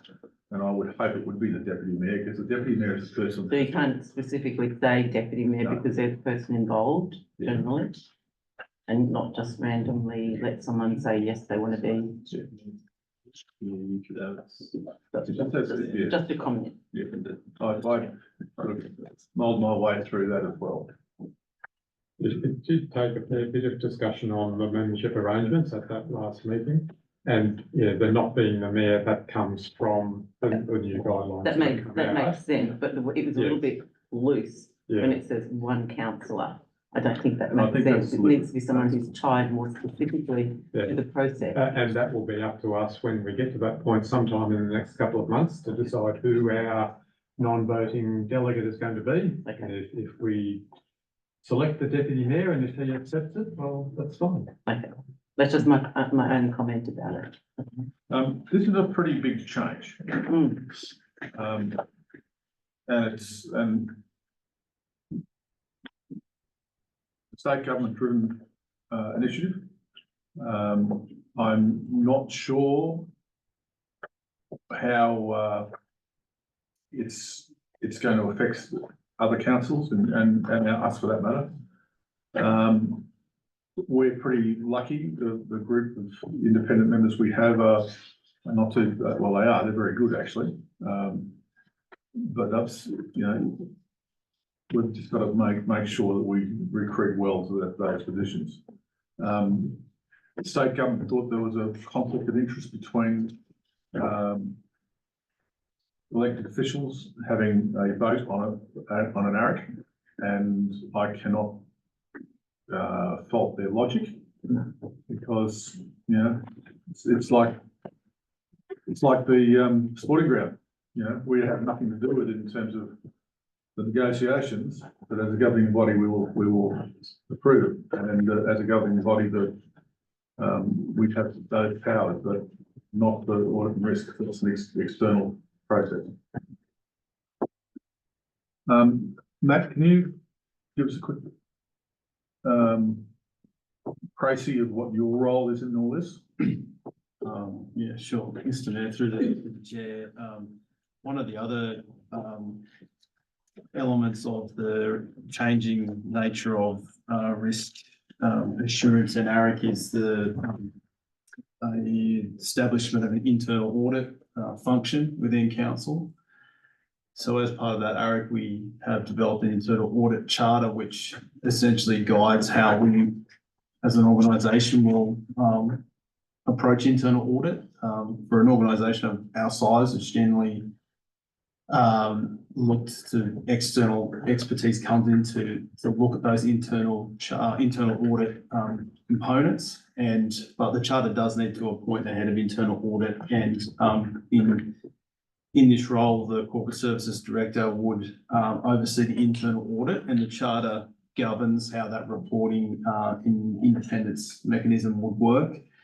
The head of internal audit would essentially manage the contractual arrangements with this provider to come in and audit elements of what you will see in Schedule 1. And that would be the next step of this will be developing a 2-year internal audit plan and looking at what elements we would like to take a look at. So that function also needs to be established in readiness for 1st July. So that was something that was a lengthy discussion at ARIC, and it's there as well to establish that charter, but that's how that function will work. And we will need to budget accordingly for that as well. So. Anyone else? Put the motion, all those in favour? Carried unanimously. All right. Yeah. Now I'm going to that right now. All right, 12.3, the Traffic Advisory Committee meeting related to February 2024. Recommendation, council receive and note minutes for the Traffic Advisory Local Committee held on the 8th of February 2024. Mover, Councillor Tucker, Councillor McCarthy. Councillor Tucker. Thank you, Mr. Mayor. Happy to take questions on this one. Careful what you wish for. But noting there's no formal recommendations for any traffic control measures. It's really just receiving and noting the minutes. You, councillor McCarthy? It's pretty straightforward. I just wish sometimes Mr. Paul Thill would turn up to the meeting sometime instead of sending a delegate all the time. Not gonna happen. I know it's not gonna happen, but. You can wish. It's actually the way it's supposed to work. It's not Okay. supposed to be the actual member, it's supposed to be the representative. I was on it before. Yeah. Councillor Trembath, you want Just one thing, probably Councillor Tucker, is it's almost like our status report. We've got the recommendation to council and it lists all the different items that you've got happening. I just wondered whether we could put some dates around that, sort of when these were included in, or did these all come out of that one meeting? It sort of looks like it all came out, it didn't. I can see that. Yes. Maybe just exactly how we do the status report. Through the chair, we'll have that included in the future. It just would make sense to have a look at it that way. Councillor McCarthy? Thank you, Mr. Mayor. Just a comment, pleasing to see, in general business that, David Basil raised the issue of, visibility at the pedestrian crossing near the post office. It's one that gets raised quite often, that, it's not enough visibility back to the curb there, especially small children. You don't know they're coming out, but sometimes you just don't see them there. It's, we're pleased to see it there because it gets raised quite a lot. And, there's been a lot of near misses there, so be interested to see what Transport for New South Wales come back with, hopefully, a little bit more visibility there or raise it up or something, you know. They'll reduce the speed limit to 40. But I agree with you, councillor. It's, when I drive across that pedestrian crossing, I deliberately look. Yeah, you gotta slow both right down ways. anyway, because, If they hide in bushes. yeah. But anyway, I'm pleased David raised it and Jackie Barry's gonna follow it up. So Okay. very good.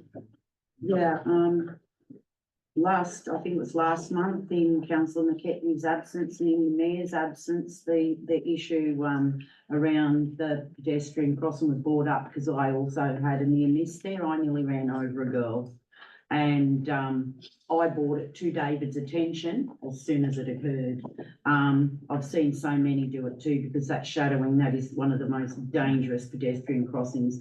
Hence my comments last month around these islands, and I noticed exactly what councillor Trembath noticed about that. A lot that is in that looks like what has been taken out of our other business stuff that's in, a lot of our status report. And I was reading through some of it here and I noticed that, councillor Tucker and, David Basil going to investigate, this, to a mutually agreeable time with this curb extension and median island installation on the Ross Street, Queen Street intersection. I thought, you know, we've had that in council and, I thought that we were waiting and getting some further advice on that one. If I may respond, what I have mentioned, I think it was at the last meeting, there is a grant program currently open that I thought that could be a suitable opportunity, but it depends on having a design so we can prepare an estimate to put the grant application in. And so I simply had offered to David that I was happy to meet him on site if that would help to explain what I had in mind. Yeah, no, that's all right. I just have a huge issue with these islands that come out into the road, especially in our area. There always seems to be a tree planted somewhere that's shading it, and then it's an issue to pedestrians, because when people visually coming up to these islands, you've got the big bars, you've got them coming out, you've got a garden that's shoved in there, you've got a tree growing up, and then you've got people that go whoop out in front of them. So they're issues I have around those particular things, but I just wanted to mention that. That's all. Noted, councillor. I'll put the motion. All those in favour? Councillor McKechnie or? All those in favour? Oh, yeah, I'm with that. Thank you. Unanimous. I'm thinking of something else. That's okay. That's okay. 12.4, Local Emergency Management Committee meeting on the 12th of February 2024. Recommendation is that council receive and note the minutes of the Local Emergency Management Committee held on the 12th of February 2024. Moving to seconder, please. Councillor McCarthy. Councillor Tucker. Councillor McCarthy. Report's pretty straightforward, Mr. Mayor. Thank you very much. Thank you, Mr. Mayor. I've just got one query, one line that I couldn't quite make sense of. So I'm on page 5 of 7 of the minutes, or page 110 of our business papers. Second bottom paragraph, and it says school visits have been organised for 12th of March 24, and a seniors file on 6th of May 24. I don't have no idea what that means. I think that's the thing, their events that the fire and rescue are holding. For the community. Right. That's why I read that. My understanding is council is exactly that, like a flyer to invite people around to. Not to put out, to engage in a level of. The barbecue and drinks, eh? The answer's in the next, sentence where they're gonna hold an open day in May. Okay. So. Okay, is that on? Anyone else? Yeah, I do have a question. Yeah, I just note here on page 6 of 7, 111 of 211, it states here Gary Wallace also commended emergency services for their action on behalf of Oberon Council regarding a member of council. Can I ask what happened? Or what is that around? Through the chair, it related to a number of agencies' assistance when one of our own perished. Oh, And the way in which they acted in respectively dealt with that situation. okay. All right, I'll put the motion, all those in favour? Passed unanimously. Favour on Sports Facilities Committee meeting on the 21st of February, item 12.5, the recommendation is that council receive and note minutes of the Oberon Sports Facilities Committee held on the 21st of February. Moving to second, councillor Trembar. Councillor McCarthy, councillor Trembar. Yes, I move the recommendation. The report's pretty well self-explanatory. But I think the one good thing now that we are moving ahead with a new sports ground, there's quite a lot of keen interest from all the sporting bodies within the Oberon Township. Whereas it used to be sort of the regulars that would turn up. We're now getting to get more people, and they're getting quite excited about having this new sports ground to use, plus a sports club. So excellent. And I think the DA has been lodged. The DA has been lodged as well. Councillor McCarthy. I think Councillor Greenbar said it all, but we've just got to be mindful that we've got to have our ducks line up as well, what we've got to do. The observation tower, the 3 fields that we need to have them completed before handover. Yep. Thank you. I'll put the motion, all those in favour? Passed unanimously, thank you. Report for decision. Item 13.1, the policy 2203, the pensioner concessions. The recommendation is that council places the revised pensioner concession policy 2203 on public exhibition for 28 days and submissions to be invited to council during that period.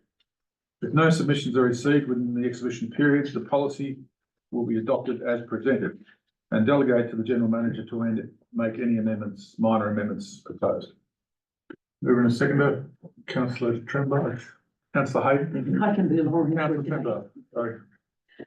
Yes, just one of our regular governance updates to policy. Happy to move. Happy to second. The markup says exactly what the changes are. Anyone else got anything, sorry? I'll put the motion, all in favour? Passed. Item 13.2, policy 2201, debt recovery policy. The council placed the revised debt recovery policy 2201 on public exhibition for 28 days and submissions be invited to council during that period. If no submissions are received within the exception period, the policy be adopted as presented. Delegate to the general manager to amend, to make any minor changes proposed. Councillor Trimble, Councillor McKechnie. Councillor Trimble? Yes, happy to move this, I have nothing to add, other than this should go on public exhibition. Yeah, pretty straightforward. It's got to go on public exhibition and we'll deal with the responses at the end of that time period. Any other councillors?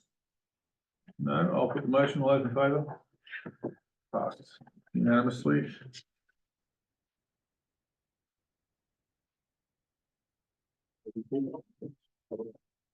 Item 13.3, policy 2117, corporate credit cards and other cards. Recommendation is that council place the revised corporate credit card and other cards policy 2117 on public exhibition for 28 days and submissions be invited to council during that period. If no submissions are received within the exhibition period, the policy will be adopted as presented and delegate to the general manager to amend any minor changes proposed. Moving to second bill, Councillor Hayden, Councillor McCarthy, Councillor Hayden. Happy to move part of our governance law. Thank you, nothing further. You? Pretty straightforward, thank you. Anyone else? I'll put the motion on favour. Motion's passed.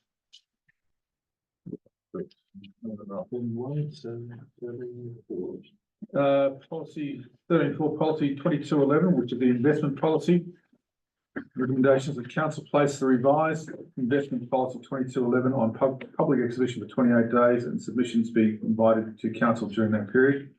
If no submissions are received within the exhibition period, the policy be adopted as presented and delegate to the general manager to amend any minor changes proposed.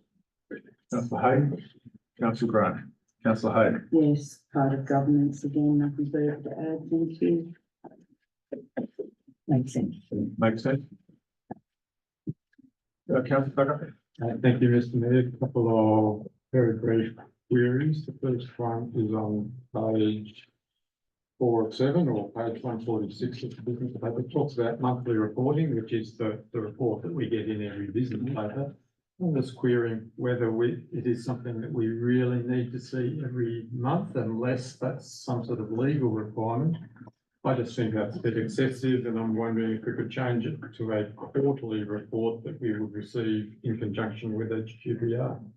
And if the GM could advise if that's a legal requirement, then fine, we'll stick with it. Through the chair, it's not a legal requirement, but it's just good practice that we've introduced into a business paper to show where our monthly investments are up to. It's probably above and beyond, but in this instance, we believe it to be good governance and good business to do so. And through the chair, the other part of that is just giving you a monthly overview about our restricted cash situation, which we monitor very closely. So we do prefer to put it monthly. So we do, there's a strong. You prefer it for those reasons, that's fine. My other very brief query is on page 6 of 7, and near the top of the page it says note the local government election is being held in September 2021. We might want to change that note. Yeah. 2021. Whoops, we're going back. Thank you for your observant eyes and also your commentary about the period reporting. Look, at the moment, I enjoyed looking at that report. Everything's got 5 in front of it. I love it. I love it. I'd like to see it every week. Be arranged. Put a 6. A long time, it was 0.05. And through the chair, subject to the recommendations being resolved, I would consider that minor change as one that we would put in place after the exhibition process. Anyone else? I'll put the motion in favour. Motion's passed. 13.5, roads budget funding reallocation. The recommendation is that council endorse the reallocation of $39,644.22 funding from the section 711 roads to the from, yes, 711 roads to the roads budget for the following projects. Number one, Bailey's Lane Causeway was ineligible expenditure of $9,644.22 and Mutton Falls Road tree trimming of $30,000. Councillor Trimbar, Oh, we can't we make a don't motion. have another motion to put up? No? Okay, No, no. All right, we'll ask them. Yeah. Councillor Hayden, Councillor Trimbar, I'm happy to, move the recommendation. I mean, the 7-Eleven fund is where this should come from, so I have no issue with that. Bailey's Lane is the causeway that just keeps giving in my eyes. So I'm glad to see probably this is the end of any money that we're going to spend on it and be done. And with regard to Mutton Falls, I did ask a few questions and I'm happy now because I'm quite happy that the, engineer and the council team went out and did a safety assessment of where these trees need to be cut down. It was initially, I was a little bit like, is it someone just deciding that we need to cut some trees? But as they've done the safety assessment, I think it's actually sort of a good way for us going forward that when we get these reports that something is a safety issue, it's not just someone saying it's a safety issue. And as everyone knows, I would like to see a little bit more rigor around when we do something that an audit or a safety assessment has been done properly before we proceed with just fixing things. And it's not necessarily being truly safety issues because we don't have any data or it's just someone's feeling about something. So happy to remove it and the recommendation and that we get this work done. thank you. Yeah, I'm happy to second the report. I do have a question around where it states under the summary, Bailey's Lane Causeway ineligible expenditure under the grant guidelines for council employee costs. I didn't think we added council employee costs into grants, did we? Through the chair, absolutely we do. However, previously staff indicated to councillors that the funding that we added to that Bailey's project was going to come from a grant program. The $9,000 that we've allocated to that program is ineligible to be claimed by council as part of that program. So we had to find another funding source for it to meet what we in fact spent on it, rather than the grant funding where council staff are ineligible to in fact do that work. So what we previously indicated to council, there was $9,600 that we couldn't claim against the grant. So we're asking for that to be taken from the 7-Eleven program. Okay, and then my second is the Mutton Falls tree trimming. As you know, tree trimming is one of my big pet hates because I am sick of our trees getting cut down and trashed because we don't have enough of them as there is. Why was that necessary would be my first question, because I haven't heard of this until reading these business papers around the Mutton Falls incident that they needed to be trimmed. So I gather they've been fully removed and not just trimmed or with the arborist's attention. Through the chair, nothing's been done at this point in time. We're awaiting an allocation from council if you want to allocate that money to do that work. Right. Council staff have done the safety audit. Will we get to see a report around what needs to be actually done to those trees? Because I don't want it to be another Lowe's Mount incident where masses of trees are going to be removed when they really don't, when road users are responsible for staying on the road, as we've told other people that have tried to claim other things, and issues around council trees that fall on things, which isn't council's responsibility. But I just am really getting fed up with the amount of trees that are being knocked down and removed from our LGA. Through the chair, the safety audit has highlighted a lot of that secondary sucker type trees in this instance where they're proposing. It's not primary growth. So it's not a big tree as such. Through the chair, it is just a lot of foliage from a lot of the secondary growth that's occurred from the poplars that have propped up right on How the does that corners. cost $30,000? Through the chair, it is a major tree program that we're proposing there.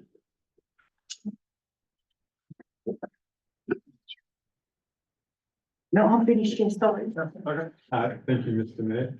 I largely agree with both councillor Trembuff and councillor Hayden about Mutton Falls Road, but, and pleased to see that there has been an assessment and not just someone going out on a whim and taking stuff out. And I had read it the same as the general manager just explained, but I didn't believe from the way it's written that we are proposing to take large established trees. It's regrowth. It talks about stuff encroaching on the side of the road. So I took that to be regrowth. So I'm happy enough that the work needs to be done.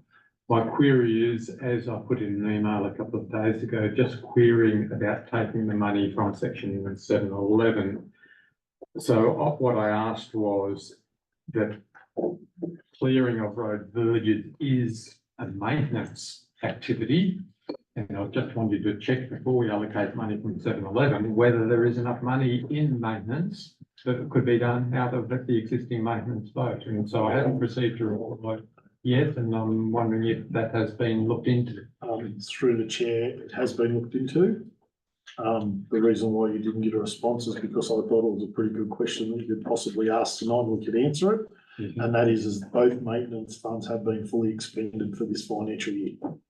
So they are looking for additional allocation because the maintenance has been earmarked to finalise it this year. So it hasn't been fully expended as of today's date, but what the money that remains is needed for maintenance, other maintenance activities up to end of June. It has been fully committed. Yeah. Okay, thanks all. Councillor Coates. Yes, just one with the Mutton Falls Road. Is it deemed to get contractors in, or we're doing it with our own mulcher, the mulching head? I believe it's contracted, but I could take that on notice and get back to you. Well, I'd like to see our mulching head utilised. We paid, what, 65,000 for this to go on the excavator, and we should be utilising this with the smaller trees. I'm well aware of the regrowth of these smaller trees, and I think that's what the mulcher would handle that. Why we get a contractor in all the time, I don't believe that's necessary. And with the Bailey's Lane wasn't our engineer at the time well aware of the requirement of the grant, so that we didn't have our own labour involved in it? It had to be all contractors, I understand. Is that correct? Through the chair, that's correct, but we used $9,000 of our own money in order to deliver on a project, and it's been found that we can't do it. I understand that. The guidelines of the grant would have been Pacific. I agree with you, councillor. And the other thing is while we're talking about the Bailey's Lane, we were told that don't get me wrong, and I appreciate the guards have gone on the end of it. The guards come from out of the depot, they're just sitting there for redundant. And at the time, the engineer told us that the guards on each end were something in the order of 7,000 to 8,000 each. And those ones were never installed. So are we under budget on this project now, or what? Through the chair, it says that the allocation as it is $33,000 over. Okay, so if we put them, it would have guards on, would have been another 28,000 over. Correct. Okay. All right, thank you. Okay, anyone else? Put the motion, all in favour? That up or down? Oh, That's up, okay. Oh, was it? I missed, that's all. No, I'll move the TV. Unanimous. All right, reports of information, item 14.1. Just watching that farmer wants a wife, that's it. Recommendations report item 14.1 is received as information. Councillor Hayden and Councillor Trimble. Councillor Hayden. Yeah, I'm not watching, once a while. Happy to move the report. It's pretty lengthy. It's always good reading these. And, yeah, nothing further just to add to that. Thank you. Nothing to add. Thank you for the report. Councillor Daniela. Councillor McKechnie. Thank you, Mr. Mayor. Just one question. The general manager might be able to elaborate on his meeting with DPI Fisheries on the 26th of March regarding works in the over on LGA. Yeah, so, as councillors will be aware, there was a number of projects that we undertook under the, natural disaster funding and a number of others that we looked at due to issues with crossings. Fisheries have, indicated to council that there's some concern over some of the processes that council had in place in regard to, permits. And we are looking to liaise with fisheries in that regard as to what that means. Will it require remedial work from council? With an extra cost? Through the chair, watch this space. Because there's some things there that council want to really look at before we go down that path. Okay, so we'll get a report. Certainly will.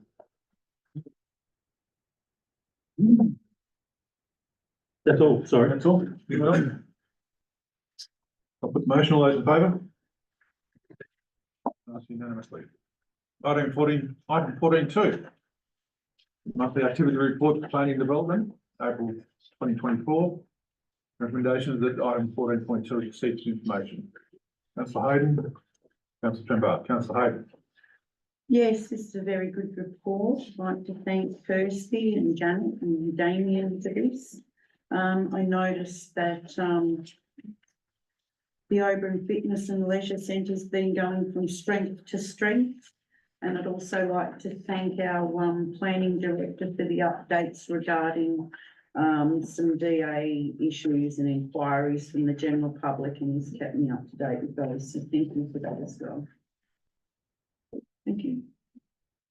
Yeah, I'd just like to probably talk about the development applications in the planning portal. I noticed that we've got more applications in March than we did in February, but is that just part of a normal annual cycle that they start to increase over that time, or we're seeing more building going on in Oberon? Through the chair, it's really goes on a bit of a wave. There's no reason why. Okay. And the other thing was the planning portal, that you've noted that they fixed some of their issues, but clearly, and I suppose I'm saying it because people are watching this as it's being recorded, that no one seems to be aware of the difficulties that you have with the planning portal and how it stops you.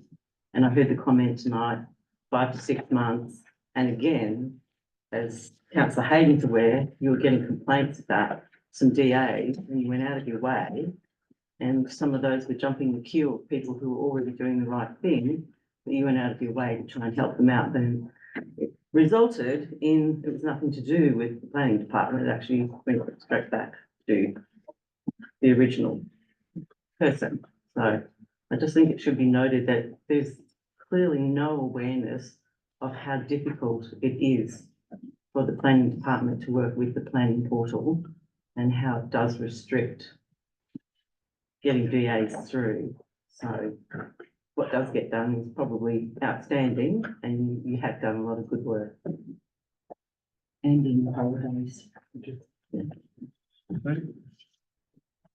Councillor McKee. Yeah, thank you, Mr. Mayor.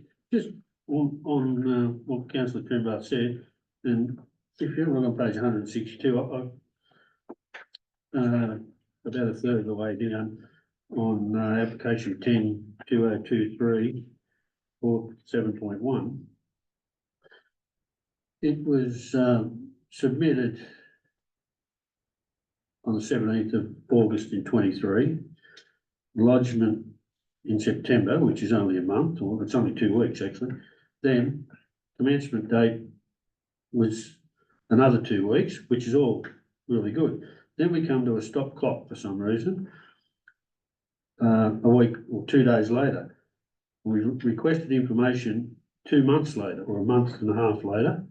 Then it's taken us 5 months for the determination to be due.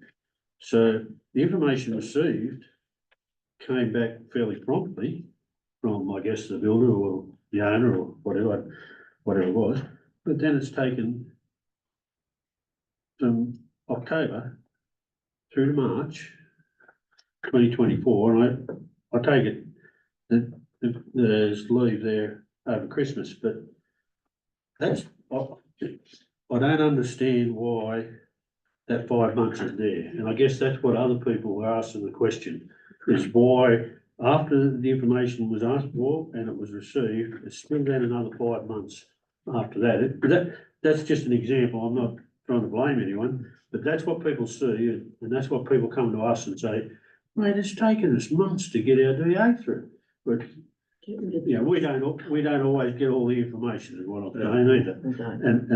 And I don't think that you'll be able to give me the information there on that particular one. I don't expect you to tonight, but like Councillor Tremor, I'm just highlighting what the perception is there with people and why they think the planning is a logjam. I know the portals are pretty much a disaster, but still, it's a public relations nightmare, you know? And I think, you know, people need to know that it's not all coming from the planning department, and it's not all coming from the applicant. But yeah, I'm not trying to put the blame on anyone, but there's a couple of examples there, but you know, as I said, I don't expect the answers here and there or at any time really, because there's probably valid reasons, but it's, you know, that's where the not the angst, but where the concern from the builder or the applicant or the owner, it comes from, you know, because, well, I guess they're paying their loans and all this sort of stuff, then they can't get their builders back, but yeah, you know, you understand what I mean? Yeah, but through the chair, I completely get what you're talking about, councillor. More than happy to take that one, but it's not just houses and sheds that we put in there, so it could be could be a substantial application that we had to deal with, but I don't know the answer to the question either, mind you, but I think, I know the if we're having a meet, like a community meeting or somewhere or something, and that would be maybe put on the agenda to sort of explain it. The portal is very unfriendly to use for the planning department as well as builders and applicants. Yep. As well. It might, you know, do some good. I was just gonna say one more thing about, and probably shouldn't, but the squeaky wheel always gets the oil. And when you dig into some of these problems, you find out that it's all sits back with the applicant, and, you know, they are pushing other people backwards in their process because somehow they've got themselves forward because they've told us or in a letter and it's responded to, and it's the portal, there's lots of issues, but there's also lots of squeaky wheels as well. Okay, councillor. Exactly. Councillor Hayden's before me. She moved it, so she's. Okay, all right. Mr. Mayor, I think this is just chaos, and I think we've got to write to Chris Minns and get this sorted out. Go back to the paper lodgement, where you used to be, you lodge the thing at the counter.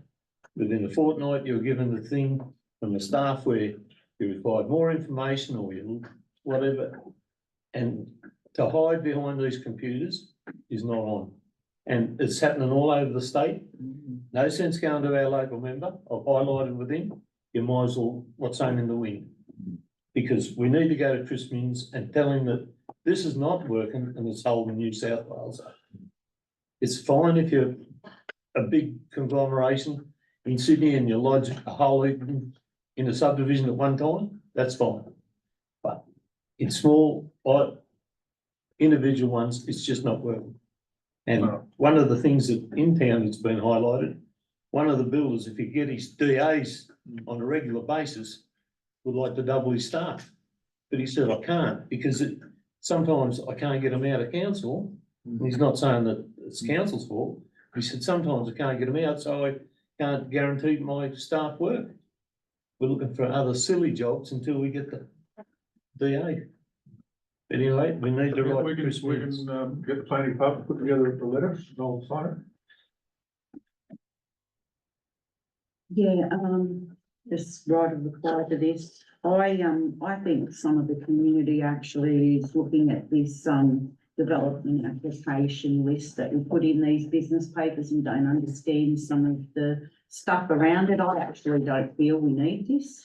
I think, we could omit this, if it's possible, so that we can get one quarterly, in a works paper maybe, or something around that, but I actually don't feel that we need to have this development application report in this, paperwork for one of those reasons, that it's giving a perception out into the community that may not be just.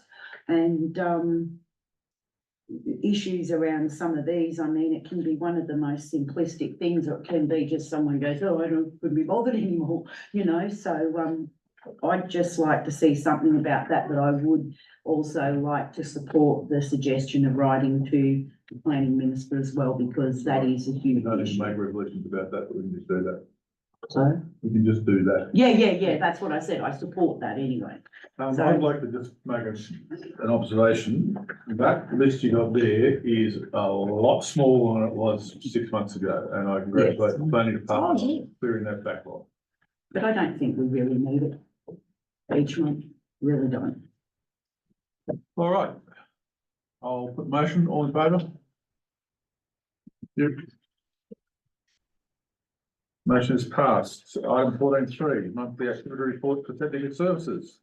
Report item 14, the recommendations, report item 14.3 is received as information.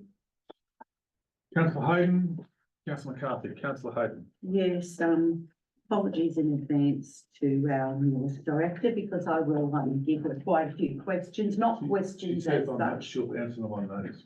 Yeah, no, that's okay. She can speak, she's fine. It's just there's a few issues that have popped up that, the report is good. That's a lot of stuff that's occurred when David has been there. But, I've had a lot of, which I'll probably just email it, because I think that will be probably more beneficial. And it is around some of the Beaconsfield and some of these roads in here and questions pertaining to them. So I'll email them through tomorrow. And then she can have the rest of the week to deal with it. So, yeah, thank you. Councillor McCarthy? I just hope the director's settling in and not getting too much of a rest. David Basil still has a problem out on Losemount Road with the Tablelands Way. There's 12 driveways that people have been waiting to have them sealed since before Christmas. 20 barriers. And one of the things I can't understand is if you engage in the same contract to do other work, you say, we're not going to pay you until you've completed what you were engaged to do. Anyway, thank you. Councillor Tucker? Thank you, Mr. Mayor. Likewise, I'm certainly not expecting an answer for this from our new director, and possibly not even a question, just a passing comment on, just looks odd to me. On page 169, there's a table showing pothole patching, and it appears that for the whole of March, we only did patching on Dog Rocks Road and nothing else. It just appears odd. 453 of them. Yeah, and I don't know if that's square meters or number of potholes, but They'd all join together. yeah, I'm guessing there's something screwy going on with our record keeping, but anyway. Through the chair, I actually do have an answer to that, because my questions are pressed down. And have been advised that normally we would do about 1,500 a month.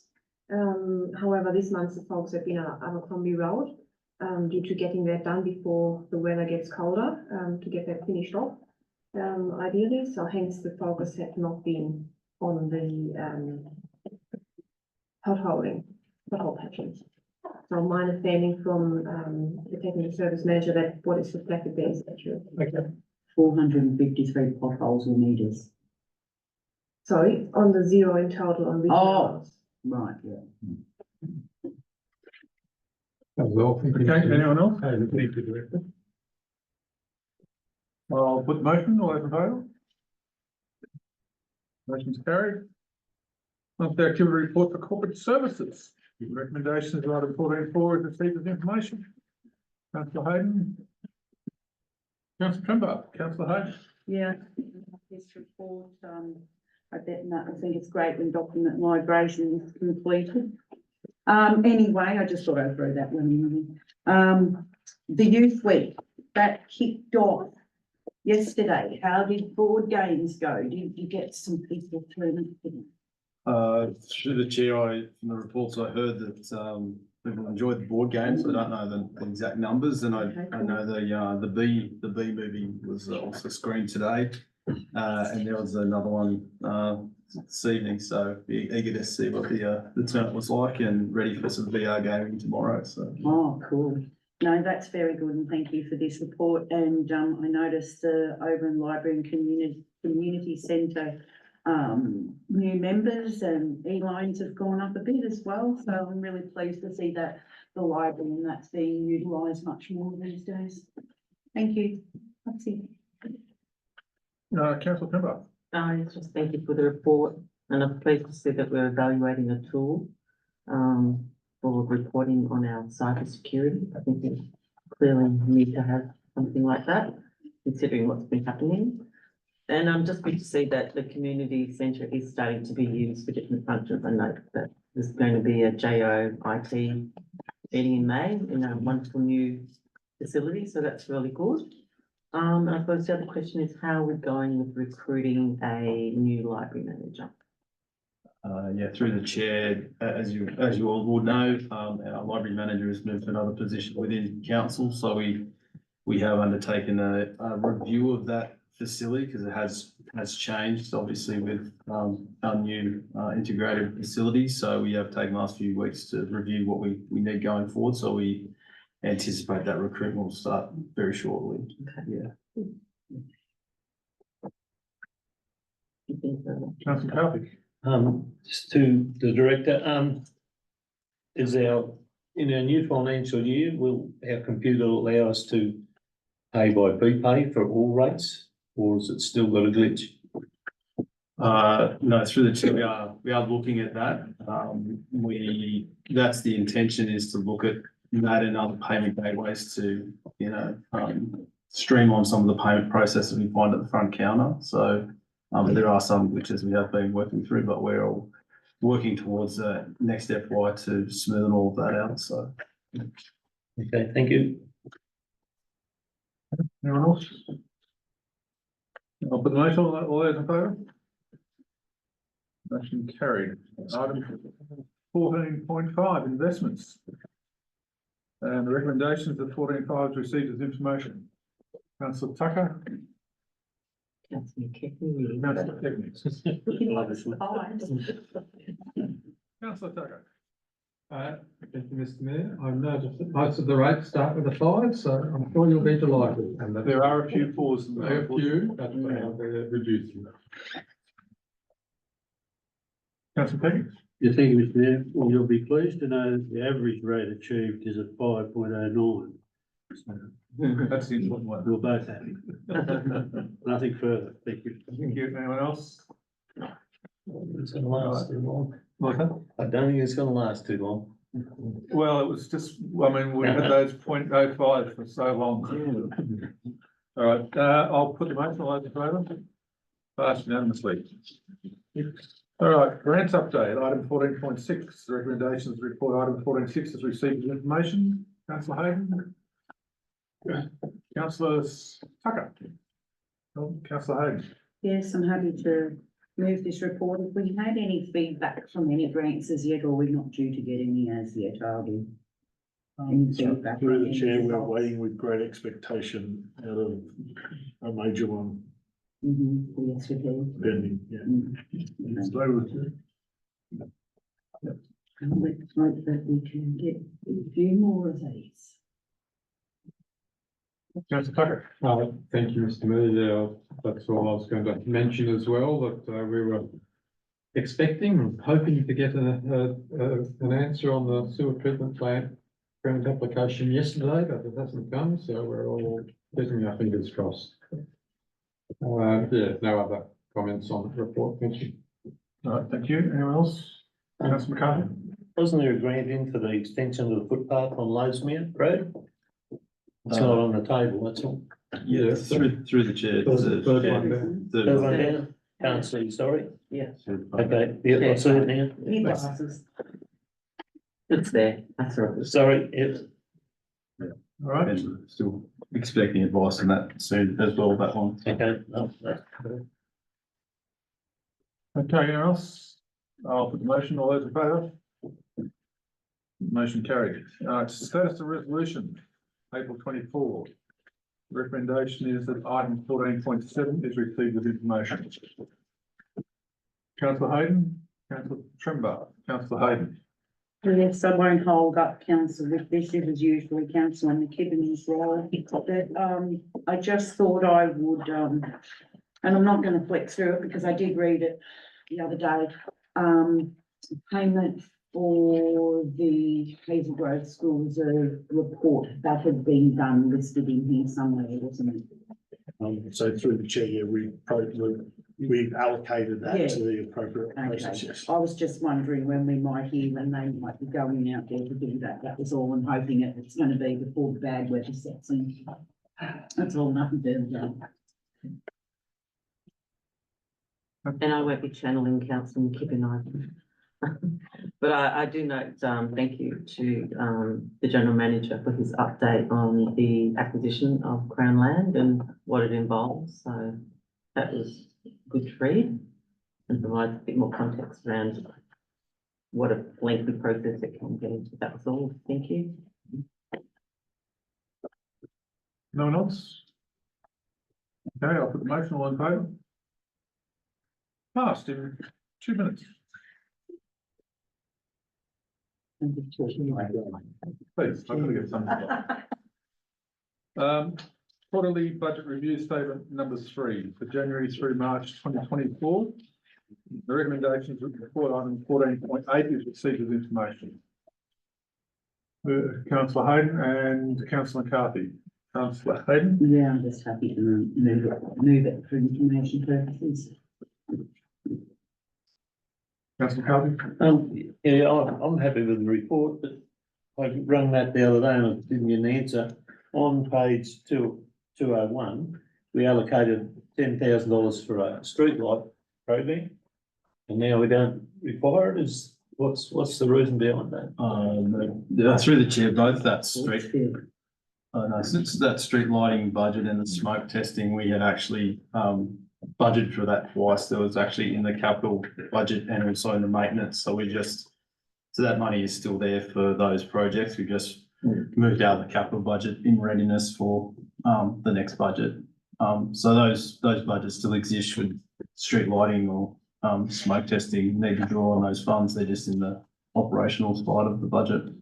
Okay, just as a side to that, have we issued a request to get the streetlight done in this financial year?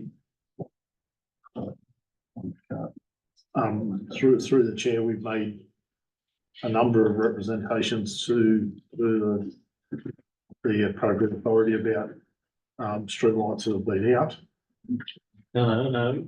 Remember we had a community meeting and we had a request from a ratepayer?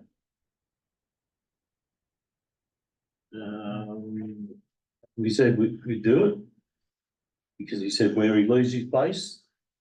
That's a dark spot. Are you talking about The North Street one? Are you referring to Reserve Avenue. Oh, opposite the fire shed. But anyway, I'll take that up. it's not much good of having the money allocated and we don't use it, that's all. That's annoying, that street. Councillor Tucker? Thank you, Mr. Mayor. Councillor McCarthy has partly beaten me to the punch on this, so I was going to query the street lighting as well, that's fine. The smoke testing, I can remember querying the 20,000 that was listed in the current financial year's capital works. Because in the previous year, we had 20,000 for smoke testing and wasn't used. And so when it appeared again, so I asked, was that carried over from the previous year or was it an extra, making a total of 40? And I was told, yes, it's a total of 40. So just want to check if your answer to Councillor McCarthy's question applies to the whole 40,000. So yeah, through the chair, the remaining budget, or the budget that's allocated this FY for smoke testing is 20K. We have moved that capital component out. I don't think we will draw on the entire 40 that was in the budget at this time.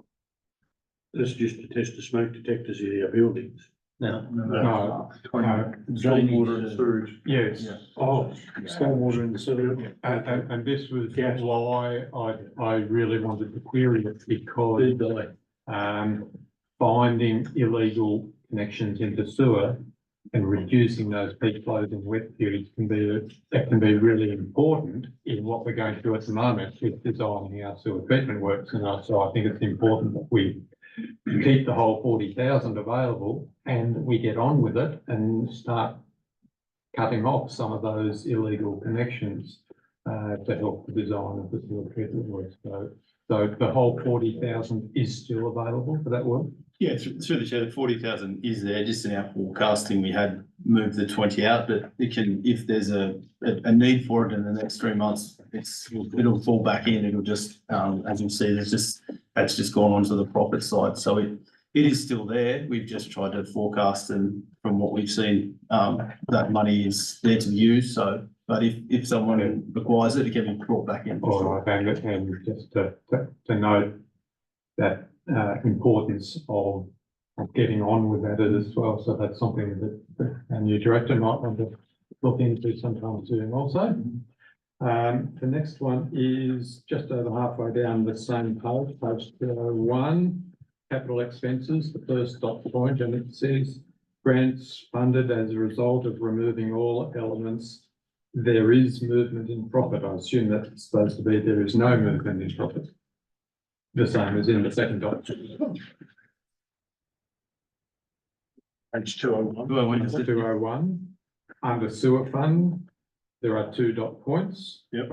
And the first one says there is movement in profit, and the second one says there is resulting in no. Yeah, sorry, apologies. That should be no movement. I assume it was in 75. My other queries are on the TI fund, which is page 208. And I didn't understand one of the columns in that table was a column labelled unders and overs. And particularly in relation to over on street paving and what was the other one? Grandstand stage 2, street paving 75,000, grandstand 27,000, and money seems to have disappeared, but I can't understand why or where it's gone to.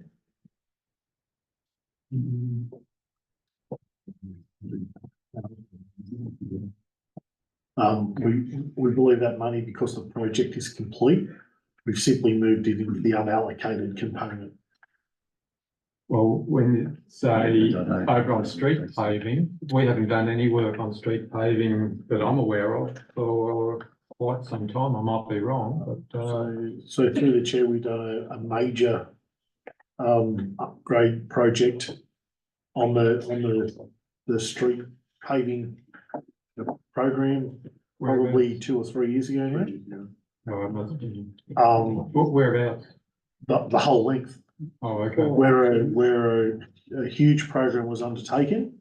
A lot of the trips and slips and fall provisions were taken out. They were cleaned, and the residual is the 75 left over from the major project that we.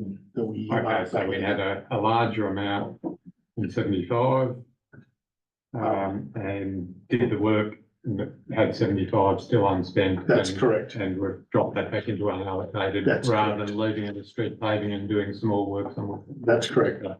As council will be aware that from their workshop last week, we indicated that there's a number of those projects that we want to, in fact, move in and give council a good understanding of what is unallocated and what they have available to them to undertake projects. So that's what we've And attempted that to was do. my final question. I'm assuming that at next week's meeting, we're going to be talking about those unallocated TI funds and reviewing the reserves to see which ones of them may no longer be required. Without preempting next week, councillor, there'll be a number of requirements that councils will need to make at that meeting, and It may include putting on exhibition the document and outlining that there is some unallocated and asked for, and put, council's already prioritised a number of projects, and those things are all up for discussion at that point in time. Thank you. Anyone else? Put the motion, all in favour? The motion is passed.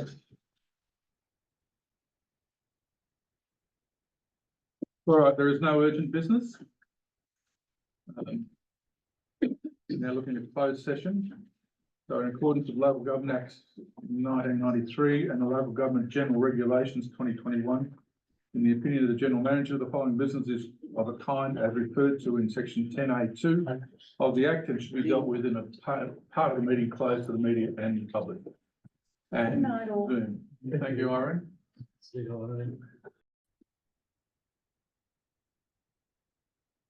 During the period we have not been recording, we have undertaken 3 resolutions in closed session.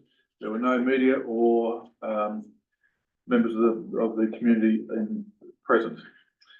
Item 16.1, the Oberon Fitness Centre tender for enclosure and of the rear of the facility. The recommendation is that council accept the tender submission from Exceptional Builds Carpentry and Construction to enclose the rear section of the existing Oberon Fitness Centre and delegate authority to the General Manager to sign the NW 21-LG contract.